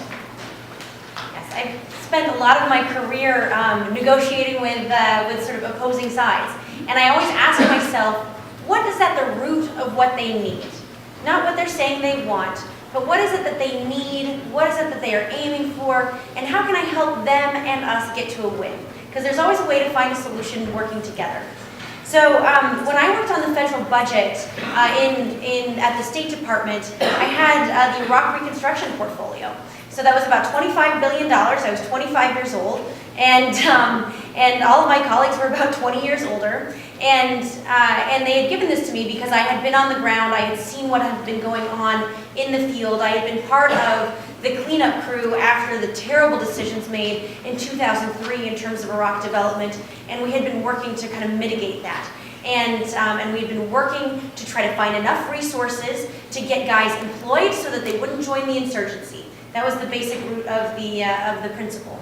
And when I came home and I was working at the State Department on the appropriations, I went up to the Hill and I was talking with the Senate appropriations staffers, and they chewed me out left, right, and center. I'd been home from Iraq for maybe 3 weeks after a year and a half on the front lines, and they were saying Iraq reconstruction is irresponsible. What's all these big dam projects? Why are you doing this? And just let all of his frustration about America being in Iraq writ large just pour out on me. And it was rather startling, having served my country, having risked my life, to have somebody who was representing our government tell me it wasn't good enough. And so I asked myself, what is it that he really needs? And I recognize that what he needs is a political win. And he needs assurance that this is going to be effective. And this is going to work. And this isn't the old school big dam projects that we've been wasting billions of dollars into. And so the project that I was proposing, I brought a member of the military with me up to our next negotiation. And that assuaged his concerns. He could see that it was in the best interest of keeping our troops safe, of stabilizing the insurgency, and of undermining the fuel for future insurgents. And that allowed our negotiations to go forward effectively. Okay, next question. Ms. Bateson, how will you keep in touch with voters after you are elected? And will you pledge to never avoid your constituents?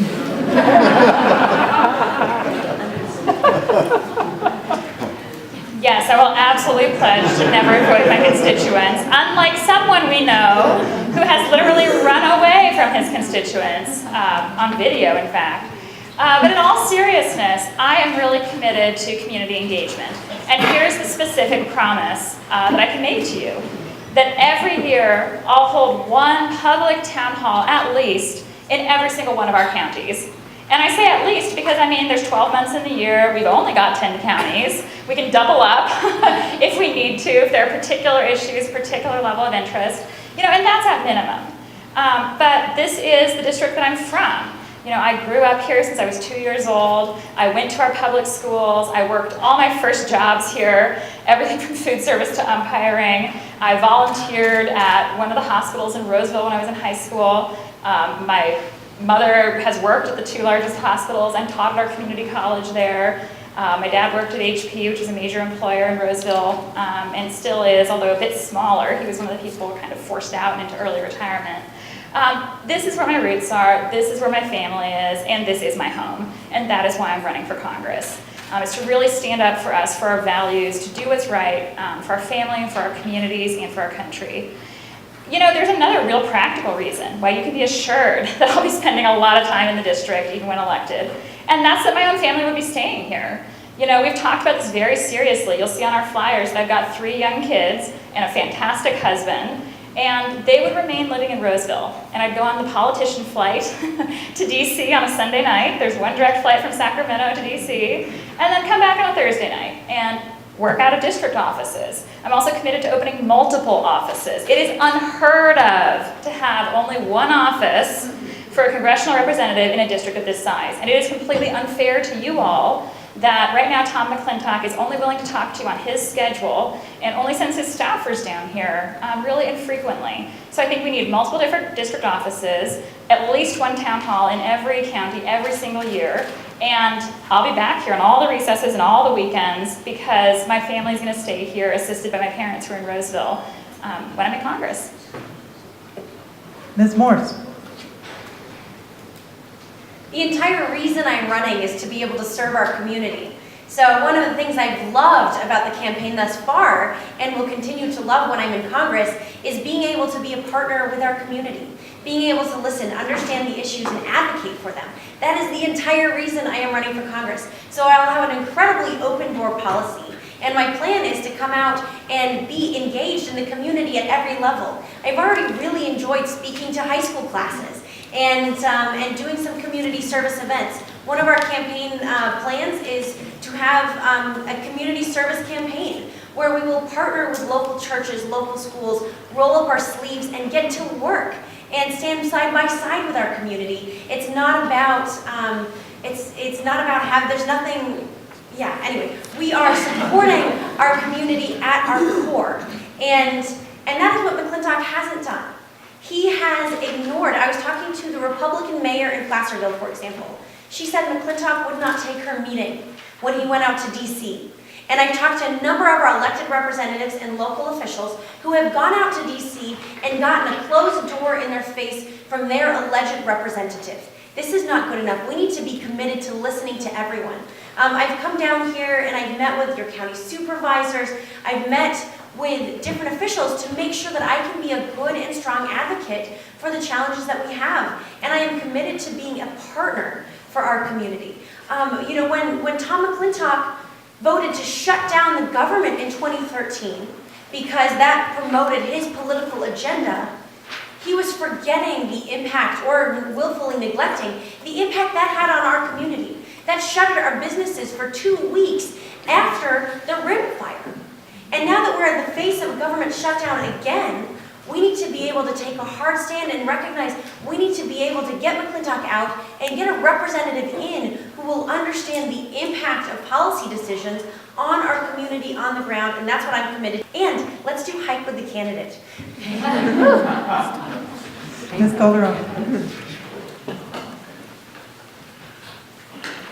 So we all know that Tom McClintock's a carpetbagger, but one of the things that that many people don't know is that it's not against the rules for our congressperson to not live in the district.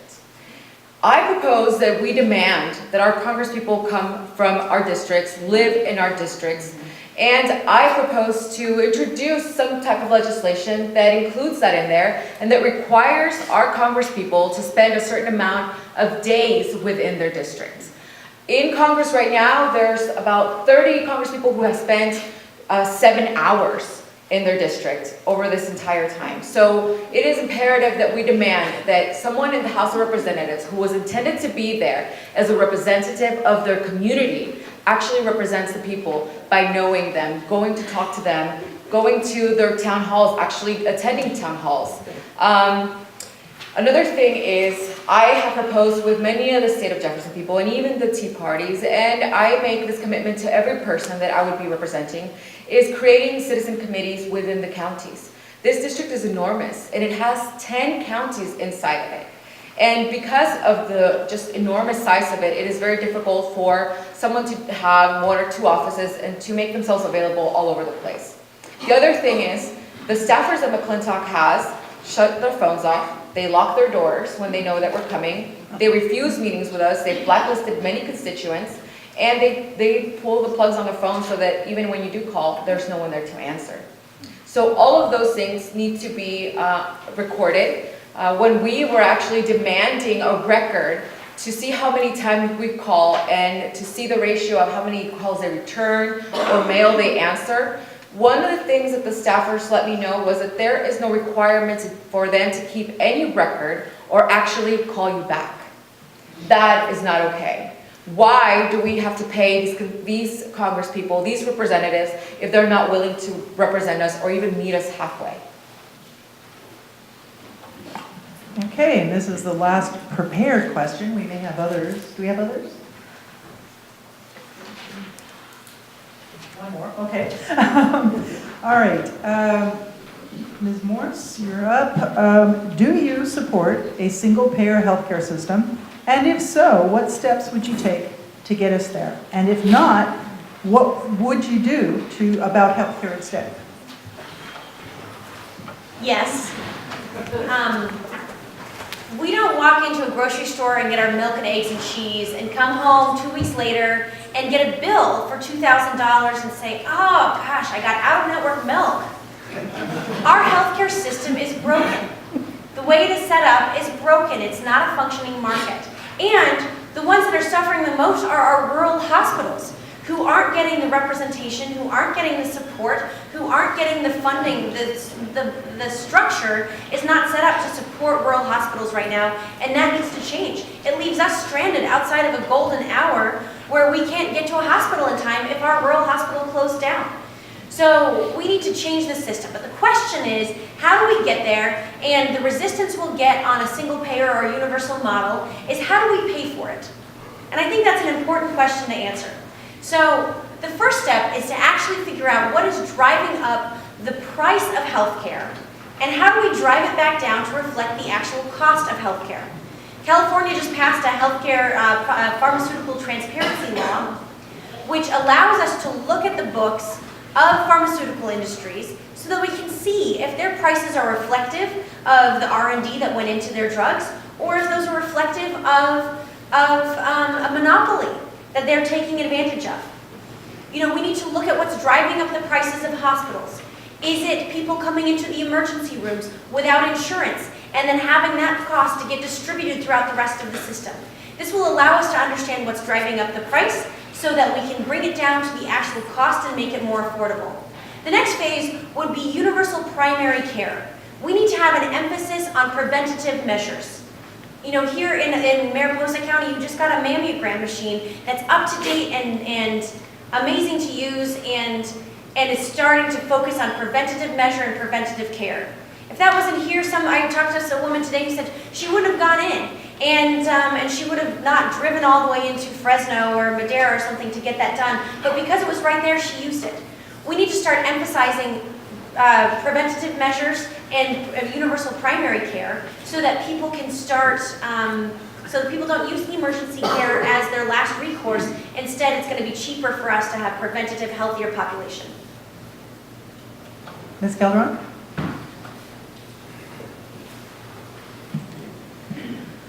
Do I support a single-payer healthcare system? Absolutely. I support a Medicare expansion for all, a healthcare system that works for all Americans. Currently, we're talking about saving the ACA, and the ACA was a great start, but the ACA does not do enough. It got us started on the right path, because the ACA really currently only helps about 10% of the population. The rest of us have seen our prices rocket. And then we have to ask ourselves, why are prices rocketing? Well, there's a few things that play into this. Number one, if we were able to expand on the one thing that worked in the ACA, which was the Medicaid expansion, then we already have a single-payer healthcare system that works. Of course, there are going to have to be some tweaks and fixes to the Medicare expansion program, but I support the bill that's currently in office. There's actually two, the HR 676 and the Bernie bill that he just introduced, how we're going to pay for this. So one of the things that we can do to bring down the costs is using the Medicare bargaining power. You know, right now, Medicare, Medicaid, they're able to pay 6 cents on the dollar that we pay through private insurance. So the prices are completely inflated. The second thing is obviously pharmaceuticals. We know that right now, a lot of the pharmaceutical companies, the big chains, they will slow down trademarks, they will really work on preventing any competition from coming into the market by delaying generics. The other thing is, right now it's legal for us to bargain and for the prices. They have worked with Congress. This is why we have such opposition in Congress, because the representatives are being funded by these huge pharmaceutical companies to work against us. And we don't have any bargaining power. The other thing is, one of the very few topics that's ever brought up is that the American Medical Association creates a purposeful doctor shortage by working with Congress and preventing anyone from graduating or entering a residency program. So we have hundreds of thousands of people who are waiting in line to start a residency program, but all the funding has been diminished. So I would propose that we use this small percentage of money that's going to be coming from Wall Street, because I think it's due time that Wall Street repays us for bailing them out, and that's one of the ways that we can start paying to fund the federal program for residency programs to increase the doctors. Ms. Bateson?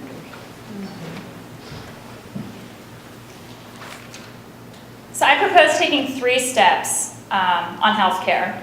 I believe that access to healthcare that's affordable and real and near your home, it's both a right and a necessity for everything else we want to do in life.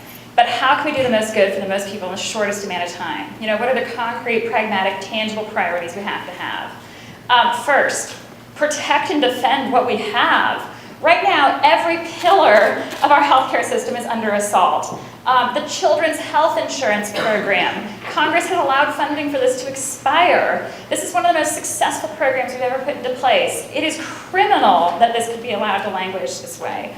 Medicare is facing cuts of $25 billion next year because of the tax plan that may very well go through and is being negotiated right now. The Medicaid expansion is under threat. And yes, the Affordable Care Act is not perfect. It is not the end of the road, nor was it ever intended to be. But it is under assault. It's done a lot of good for people here in our district. I would really dispute the idea that only 10% of people have benefited from the Affordable Care Act. It cut the uninsurance rate in half in our district in just 2 years. At your local hospital here, when the ACA went into place, it cut in half the number of self-pay patients that go there. And guess what? Self-pay is kind of a misnomer, because those payments aren't recouped, right? People usually aren't able to pay those bills. So the Affordable Care Act is doing really important things to support rural hospitals, to keep the doors open, and even to provide extra funding to rural public schools that provide therapies and get some additional reimbursements that way. You know, so if you want an emergency room within an hour of where you live that's open 24 hours a day, the Affordable Care Act is an important part of how your hospital here has been able to stay open.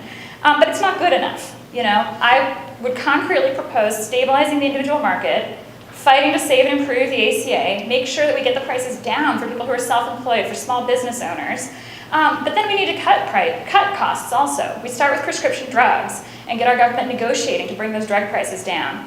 And we expand coverage. And yes, that could involve a single payer model. It could involve adding in a public option, or any number of hybrid options that we see around the developed world in places like Germany, Switzerland, that do achieve universal coverage. I think that should all be on the table, but we start by saving the ACA. Okay, we have 3 audience questions. First one will be for Ms. Calderon. Have you signed the pledge to take no oil money for your campaign? Yes, I was actually the first candidate to sign that pledge a few months ago, and I posted it on my page just right out of the gate. One of the reasons why is because, as I mentioned to you earlier, it is corporations who are mandating exactly what we eat, where we go, how we sleep, what doctor we go to, or what access we have to anything. And so I work for the oil industry, and I do not support the oil industry. In fact, I'm probably one of the most outspoken advocates for stopping any fracking and drilling in the United States and really internationally. So I signed a pledge for all fossil fuels, and I have been able to not just do that, but I support a bill that has been introduced by Tulsi Gabbard, which also is called the Off Fuels bill, if you want to look it up. It's very important that we start working and giving incentives for companies to start working on renewable energy. And I think that once we start really targeting the pockets of the oil industry, it's the only time that we will see any actual change. So I know that the 2 people, we were to the environmental caucus, and I support any other person who signs that pledge. It's completely and absolutely imperative that we all jump on board. Ms. Bateson, I guess she answered that you have signed it. Any more comments on the subject of oil contributions? Yes, absolutely. I'd say I certainly have signed the pledge not to take money from the fossil fuel industry. It's specifically from oil companies, gas companies, but that's not good enough for me. I mean, I can also pledge to you that I'm not taking money from the extractive industries broadly. So, you know, our large timber companies, mining companies. I think that being environmentally responsible and socially responsible and making sure that my actions are in line with my values goes beyond just signing the pledge not to take money from the fossil fuel industry. Not taking corporate money either. And, you know, I'm really proud of the fact that our campaign got started with grassroots support.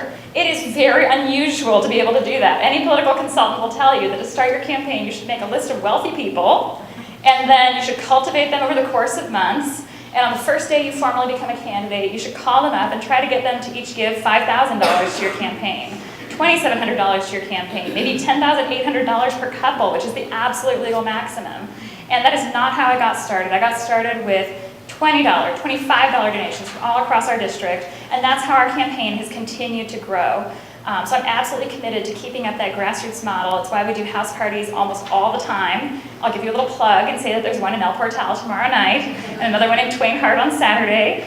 But in all seriousness, you know, I understand the needs to do serious levels of fundraising, and we are achieving that, but we are keeping our grassroots commitment here because we know who McClintock is loyal to. The Koch brothers, Sierra Pacific Industries, and I'm going to be loyal to you. Ms. Morse. So yes, I also took the pledge, and first of all, it's incredibly critical that we stop investing in oil. I mean, it doesn't even make economic sense anymore. That is a limited resource that is running out, and so we need to start weaning our energy and our economy off of oil. We need to start focusing on renewable energy investments, renewable energy technologies. When I talk to Republicans about this, I point out that investing in renewable energy actually saves the lives of our troops overseas. Our military is starting to wean itself off of oil because I was out on a base one day where our tanker truck was hit and all of our gas generators couldn't be fueled, which meant we didn't have air conditioning. And you might think, oh, poor baby, you didn't have air conditioning in your tent in Baghdad. But when it's 132 degrees out there, that meant that over a 3-day period, everyone started to get heat stroke. It was okay for me to be a little bit loopy, but for our troops going out in the field, it was not acceptable. And so when McClintock, who does take money from the oil industry, starts talking about cutting funding to climate change, what he's actually doing when he cuts the funding to the Renewable Energy Division at the Department of Energy, what he's cutting is the supply chain for our military to find scalable and new technologies that we can take out into the war zone so that our troops do not have to tank oil back and forth. Now let me talk also about the broader concept of what it means to accept money from someone. You know, who your donors are also reflects who the values are of your campaign. I was thrilled that we got over 1,000 individual contributions, 100 of which came from Republicans. Most of my donors were first-time political donors who had never been involved in politics before, but felt the urgency of the situation, and they wanted something new, they wanted something fresh. You know, I come from a large rural Republican family. We are not wealthy people. We're very land rich and very cash poor, like many of the multi-generational families out here. And so I found that I was getting people inspired and excited and ready for something new. My donors are pushing me to break down these partisan divides. My donors are saying we're tired of the old school and the old way of politics and we're ready for something new. And my donors are all of you. It's members of our community who are investing in our campaign, ready for new representation, and ready for a new face in Congress, and that's going to be me. Okay then, Ms. Bateson. The district is rural, and many candidates in the past have taken NRA contributions. What do you understand this district's best approach to gun violence to be?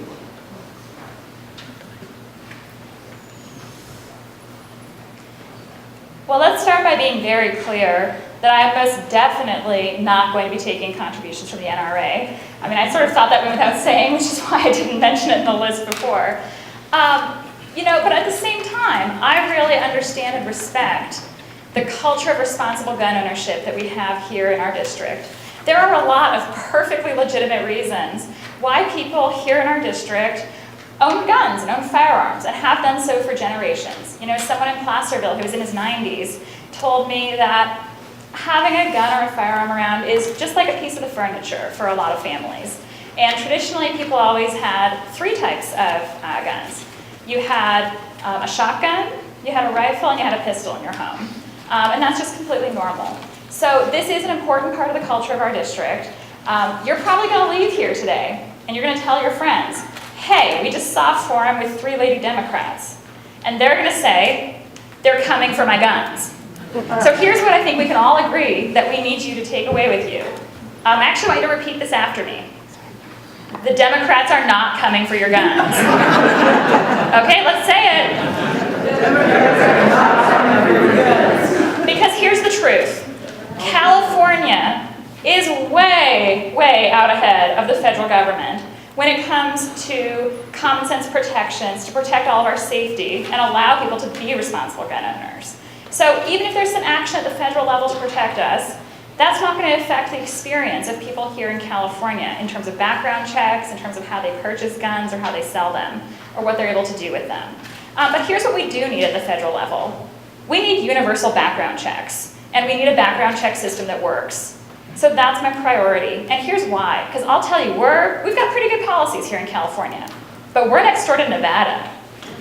Nevada is one of the top exporters of crime guns in the entire country. That means it's a state that lets people buy guns with, in some cases, no background checks at all. Even a violent criminal, a domestic abuser can buy a gun.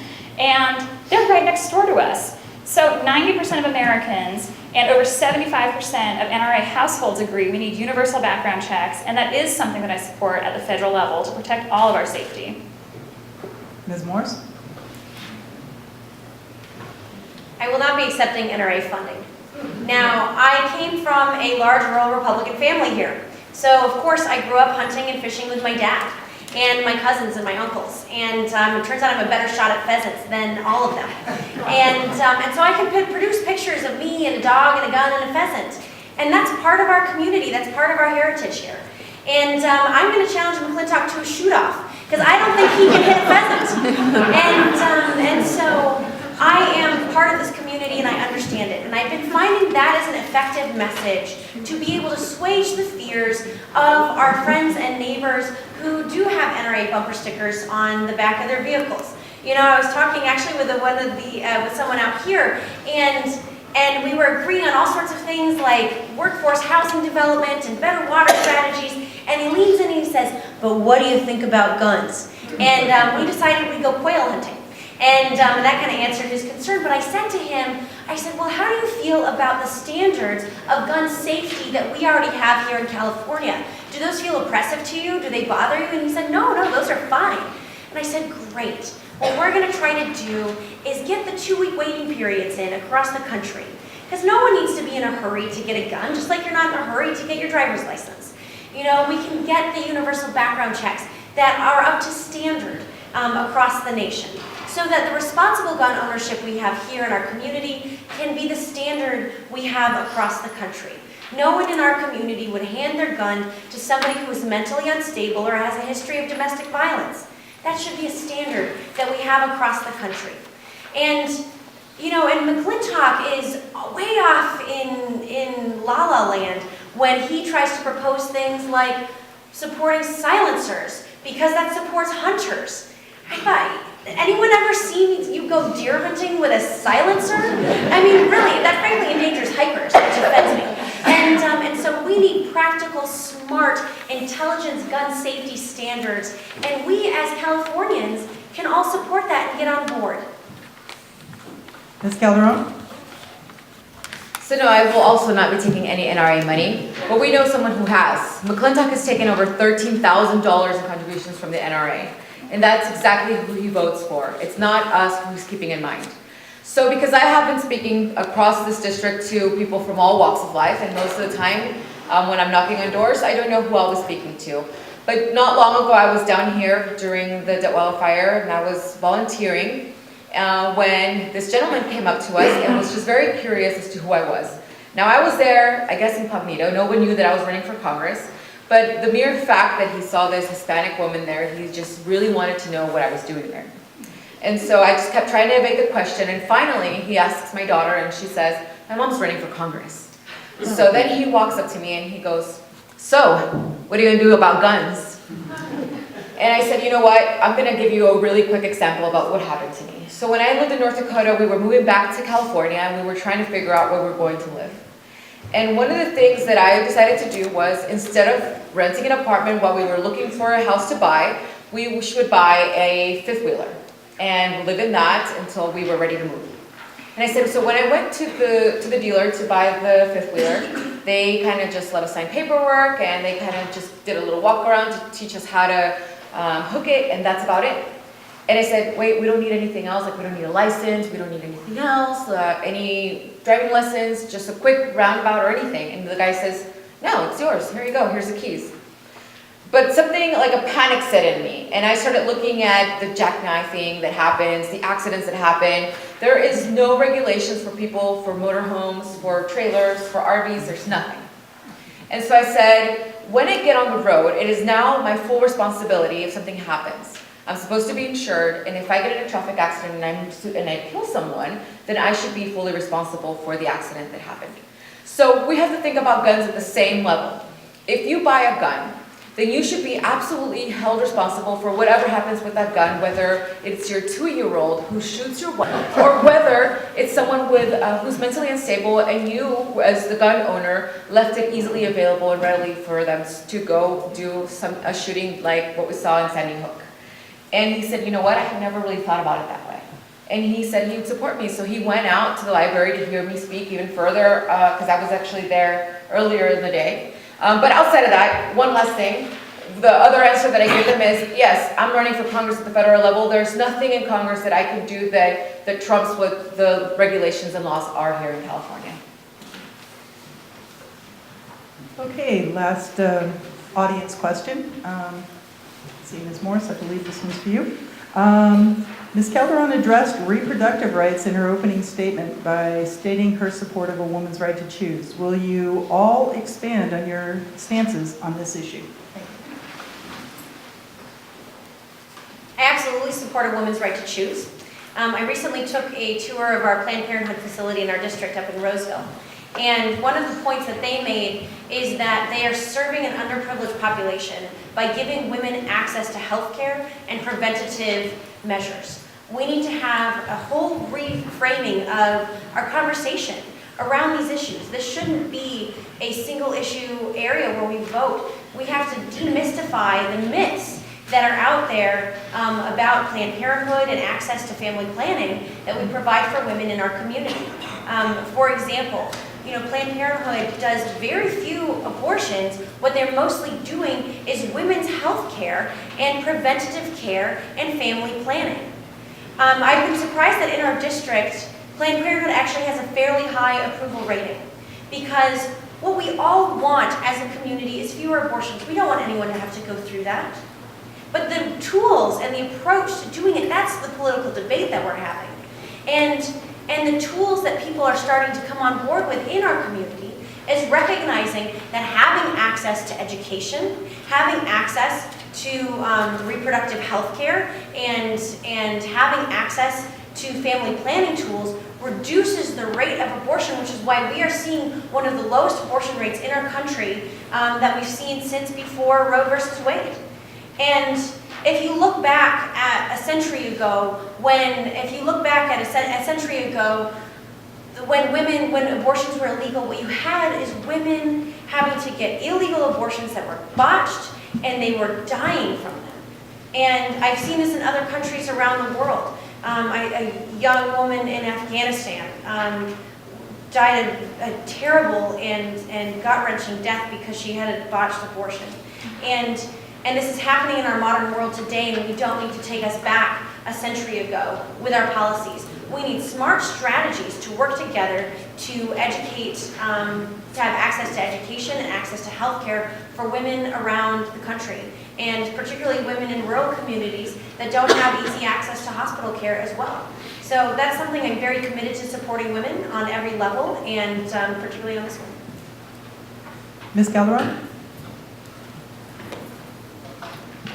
I'm a longtime supporter of Planned Parenthood. In fact, in February, we held a rally to support Planned Parenthood when we saw that they were under threat to have a lot of the funding being cut.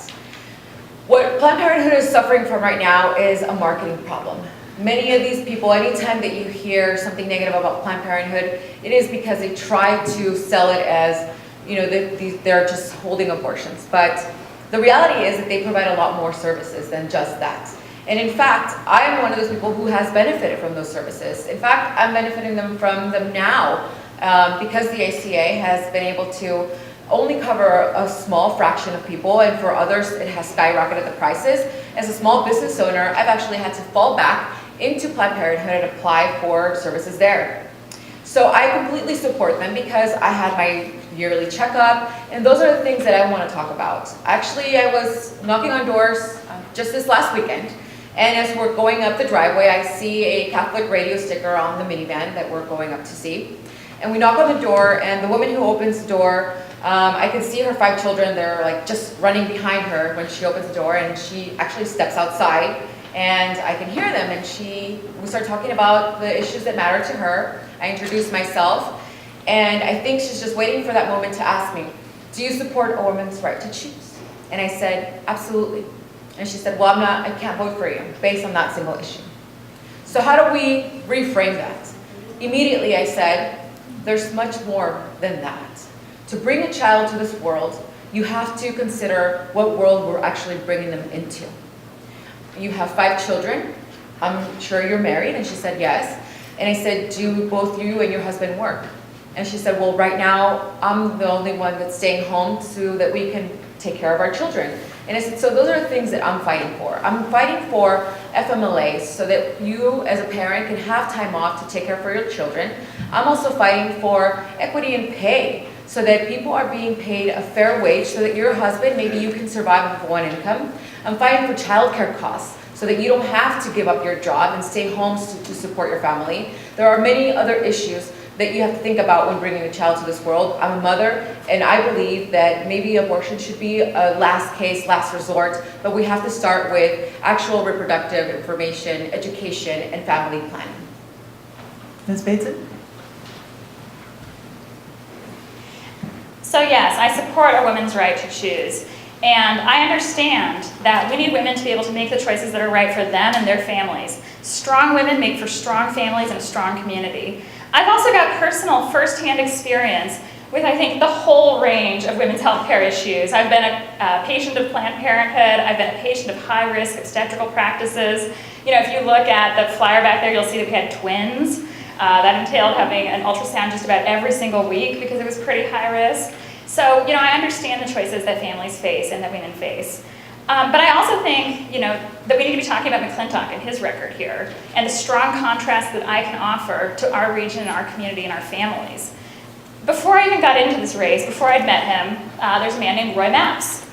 And I actually saw online that he wrote a column I encourage you all to read. It's titled, "Does Tom McClintock Hate Women, or Does He Just Not Care?" And here is some of the stuff that Roy, an older gentleman from Copperopolis, goes through and points out. In the state legislature, Tom McClintock was opposed to requiring insurance companies to cover contraception just like any other medication. Tom McClintock is one of only 9 Republicans who voted against the GOP-authored renewal of the Violence Against Women Act. He called it a feel-good measure that's a waste of government money. Tom McClintock is a staunch opponent of equal pay for equal work. And at every turn, he undermines women's rights and women's dignity. I couldn't be more different. You know, I'll tell you specifically the moment in that Tom McClintock town hall meeting that drove me to actually make my website and run for Congress. There was a 12-year-old girl there. She stood up and she said, with a couple hundred people watching, to Tom McClintock, you know, during the 2016 campaign, you defended Donald Trump's behavior and his treatment of women. What are you going to do as my representative to defend my rights and dignity as a young woman? And I'm paraphrasing a little bit. Here's what McClintock said to her. He said, yes, Donald Trump did some things that were disrespectful, and I think he's apologized, and that was many years ago. And that was it. And I said, that's unacceptable, because I was a 13-year-old girl once who asked a question of John Doolittle. It was about the Auburn Dam. Now, I didn't like the answer I got back, he at least answered the question and did so respectfully. The whole premise of her question was about being respected and valued in society, and all he did in his answer was refuse to even acknowledge that or say anything meaningful about her future or her rights or her dignity. So I think that's wrong. I think that we should not have someone like that representing us in Congress. He does not speak for us, and he does not share our values. Okay, that's the end of audience questions. So we come to that point where, Ms. Calderon, you're next. Do you have a question for your other two compatriots here?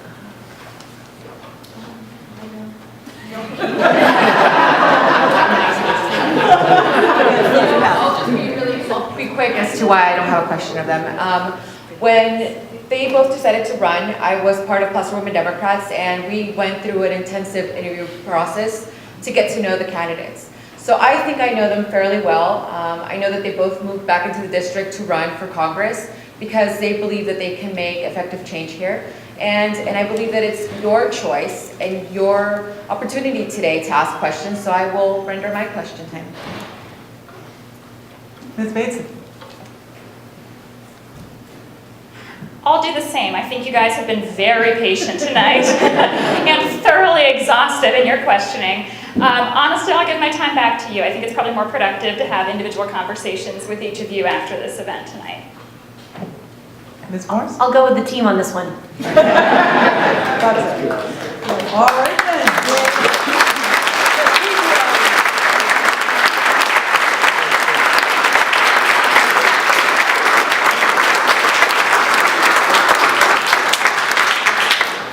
Okay, so before we get to closing statements, I want to acknowledge our timekeeping team. They've done an excellent job and really great job.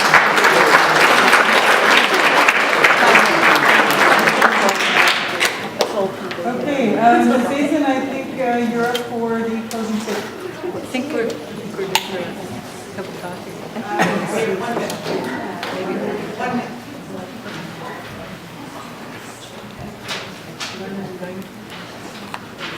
All right, so I'm Regina Bateson, and I'm running for Congress to stand up for what's right, for our families, for our community, for our region, and for our values. We're going to be fighting in the campaign, and once I'm in office, for good-paying jobs, a strong local economy, affordable health care, excellent public education, and a clean, safe, healthy environment that supports our economy and lets us all live our lives the way we want to. And this message is resonating. I'm asking for your support in the Democratic Party's endorsement process because we've got the best shot at beating McClintock next year. We have this amazing grassroots network of volunteers. You can meet some of them here tonight. More than 400 people strong, and the serious fundraising that we need. But we've also shown that our message is resonating across the political spectrum. You know, it was very intentional on my part when I chose the golden poppy as our logo.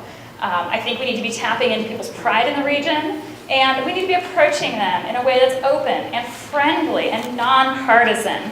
And I'll tell you, Democrats before, one of them was Pat Malberg in 1990 and 1992, who had 49% of the vote. And we recently discovered that her logo back then was also the golden poppy. We have some similarities with that campaign. We can get it done next year, and I'm asking you to please join us. Thank you. Ms. Morse. When I signed on as a public servant, I took an oath to defend and protect the Constitution of the United States against all enemies, foreign and domestic. This is not an oath to protect a political party. It's not an oath to protect a personality or a president. It's an oath to protect the foundation of our democracy. And our democracy builds dialogue into its very foundation. Our Constitution was written to bring groups of different opinions together to find solutions that are going to be sustaining.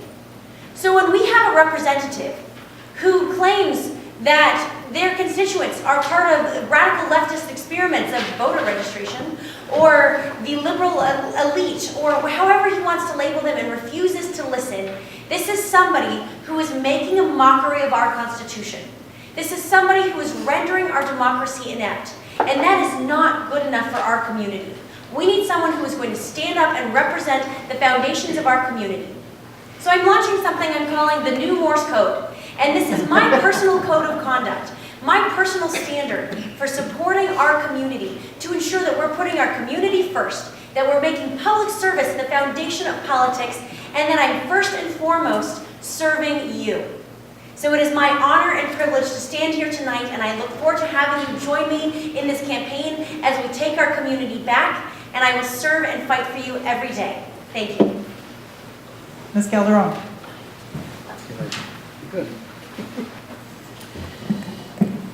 We're running a very small campaign.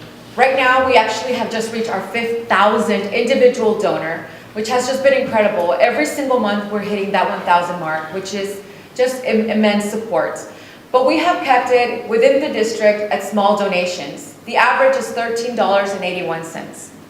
So what I'm trying to do is give us a voice back. I have been nationally endorsed by Justice Democrats, which tries to get that money out of politics. I've been endorsed by Brand New Congress, which is a slate of candidates working across the aisle, Republicans and independents, to create a working Congress. Imagine that.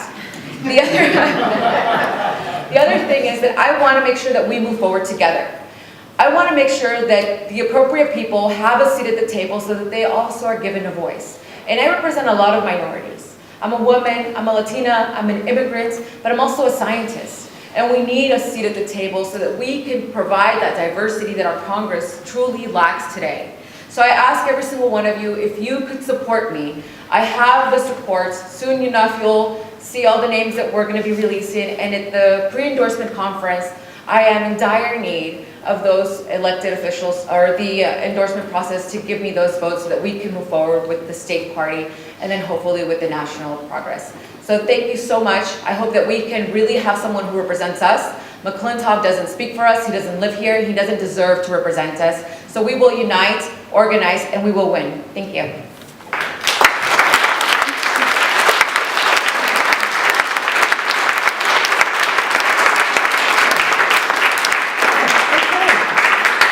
This concludes our evening, and I'm sure you all agree we have 3 wonderful candidates.